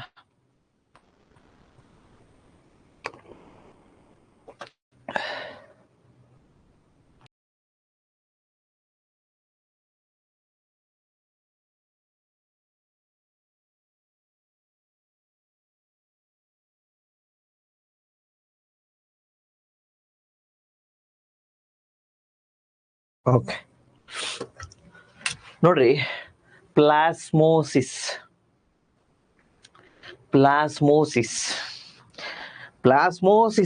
ಅರ್ಥ ಆಗ್ಬೇಕಂದ್ರೆ ಆಸ್ಮೋಸಿಸ್ ಅರ್ಥ ಆಗಿರ್ಬೇಕು. ಪ್ಲಾಸ್ಮೋಸಿಸ್ ಅರ್ಥ ಆಗ್ಬೇಕಂದ್ರೆ ಏನ್ ಅರ್ಥ ಆಗ್ಬೇಕು? ಆಸ್ಮೋಸಿಸ್ ಅರ್ಥ ಆಗ್ಬೇಕು. ಕನ್ನಡದಲ್ಲಿ ಅಭಿಸರಣೆ ಅರ್ಥ ಆಗ್ಬೇಕು. ನಾನ್ ನಿಮ್ಗೆ ಆಸ್ಮೋಸಿಸ್ ಕಾನ್ಸೆಪ್ಟ್ ಅಲ್ಲಿ ಒಂದು ಕಾನ್ಸೆಪ್ಟ್ ಅನ್ನ ಹೇಳ್ಕೊಟ್ಟಿದ್ದೆ. ಅದ್ ಯಾವ್ದಪ್ಪ ಅಂದ್ರೆ, ನೋಡಿ ಸ್ವಾಮಿ, ನೀರು ಇರುತ್ತೆ ಸ್ವಾಮಿ,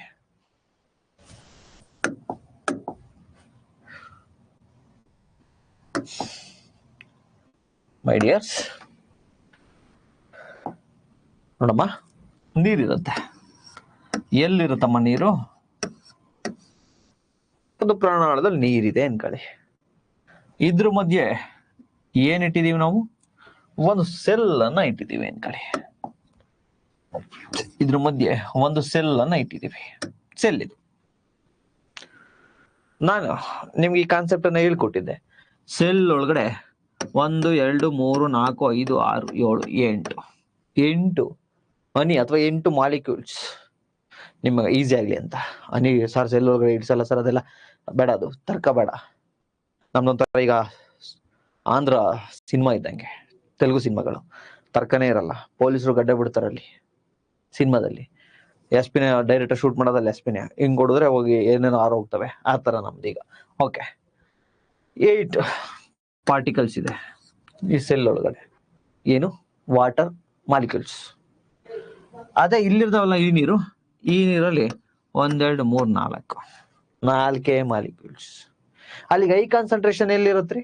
ಸೆಲ್ ಒಳಗಡೆ ಐ ಕಾನ್ಸಂಟ್ರೇಷನ್ ಆಫ್ ವಾಟರ್, ಅಧಿಕ ಸಾರತೆ. ಎಲ್ಲಿ? ಸೆಲ್ ಒಳಗಡೆ. ಲೋ ಕಾನ್ಸಂಟ್ರೇಷನ್ ಎಲ್ಲಿ? ಈ ನೀರೊಳಗಡೆ. ಲೋ ಕಾನ್ಸಂಟ್ರೇಷನ್ ಆಫ್ ವಾಟರ್, ಕಡಿಮೆ ಸಾರತೆ.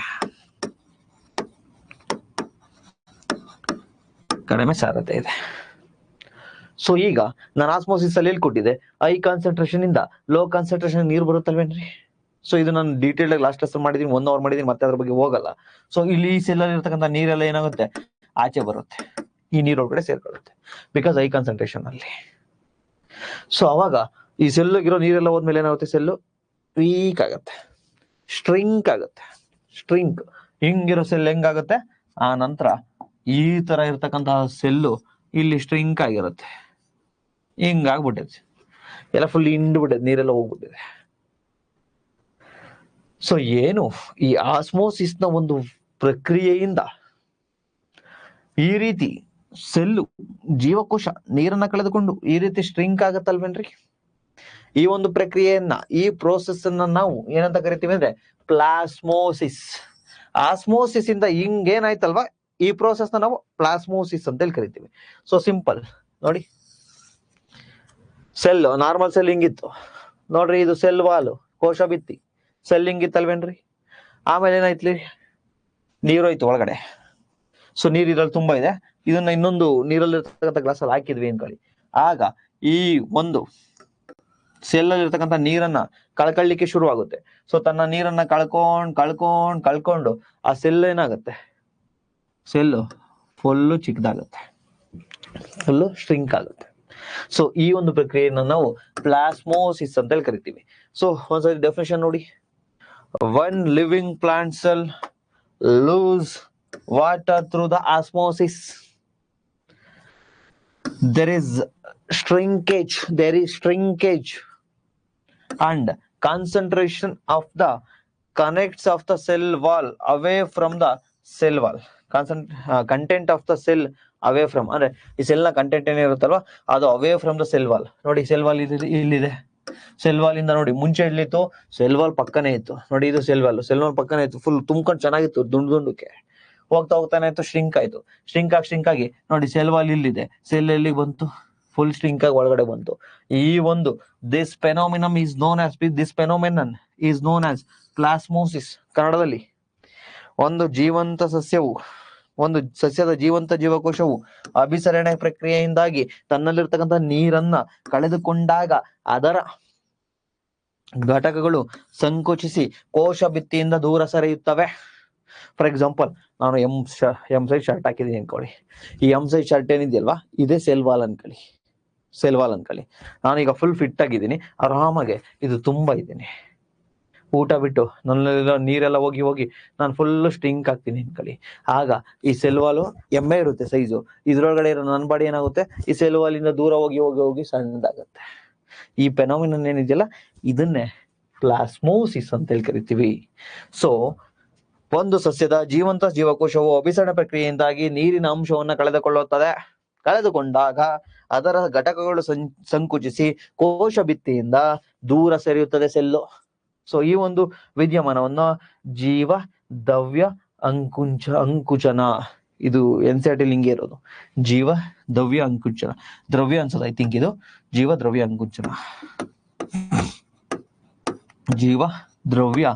ಅಂಕುಚನ ಅಂತ ಹೇಳಿ ಕರಿತೀವಿ. ಇಂಗ್ಲಿಷ್ ಅಲ್ಲಿ ಪ್ಲಾಸ್ಮೋಸಿಸ್. ಆಸ್ಮೋಸಿಸ್ ಇಂದ ಏನು ಸೆಲ್ ಸ್ಟ್ರಿಂಕ್ ಆಯ್ತಲ್ಲ ಅದೇ ಪ್ಲಾಸ್ಮೋಸಿಸ್. ಸೊ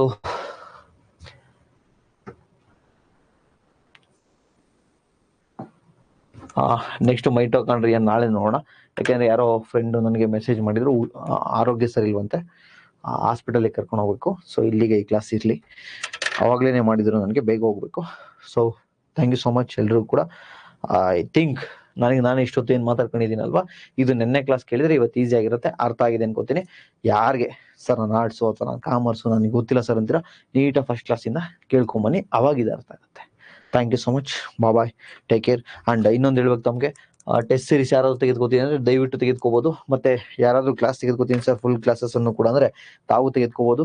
ಈಗ ಆಲ್ರೆಡಿ ಕ್ಲಾಸಸ್ಗೆ ಏನಾದ್ರು ಒಂದು ಸಬ್ಜೆಕ್ಟ್ ಅಥವಾ 2 ಸಬ್ಜೆಕ್ಟ್ ತೆಗೆದುಕೊಂಡಿದ್ರೆ ಅದನ್ನ ಡಿಸ್ಕೌಂಟ್ ಮಾಡ್ತೀವಿ. ಫುಲ್ ಕೋರ್ಸ್ ಅನ್ನು ಕೂಡ ತಾವು ತೆಗೆದುಕೋಬಹುದು. ಅಂಡ್ 20% ಟೆಸ್ಟ್ ಸೀರೀಸ್ ಡಿಸ್ಕೌಂಟ್ ಇದೆ. ಸೊ ಅದನ್ನು ದಯವಿಟ್ಟು ಯೂಟಿಲೈಸ್ ಮಾಡ್ಕೊಳ್ಳಿ. ಅಂಡ್ ಟೆಸ್ಟ್ ಸೀರೀಸ್ ಯಾವ್ಯಾವ ಇದಾವೆ ಅಂತೇಳಿ ತಮಗೆ ಗೊತ್ತಿದೆ, ಐ ಥಿಂಕ್.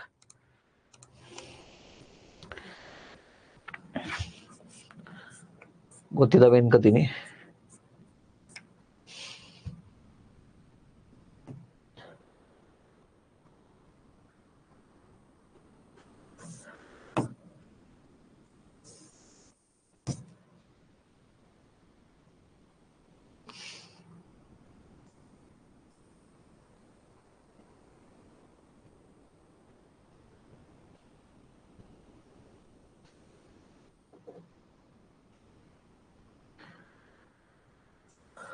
ಓಕೆ, ನಾನು ನೆಕ್ಸ್ಟ್ ಕ್ಲಾಸಲ್ಲಿ ಅದ್ರ ಬಗ್ಗೆ ಹೇಳ್ತೀನಿ.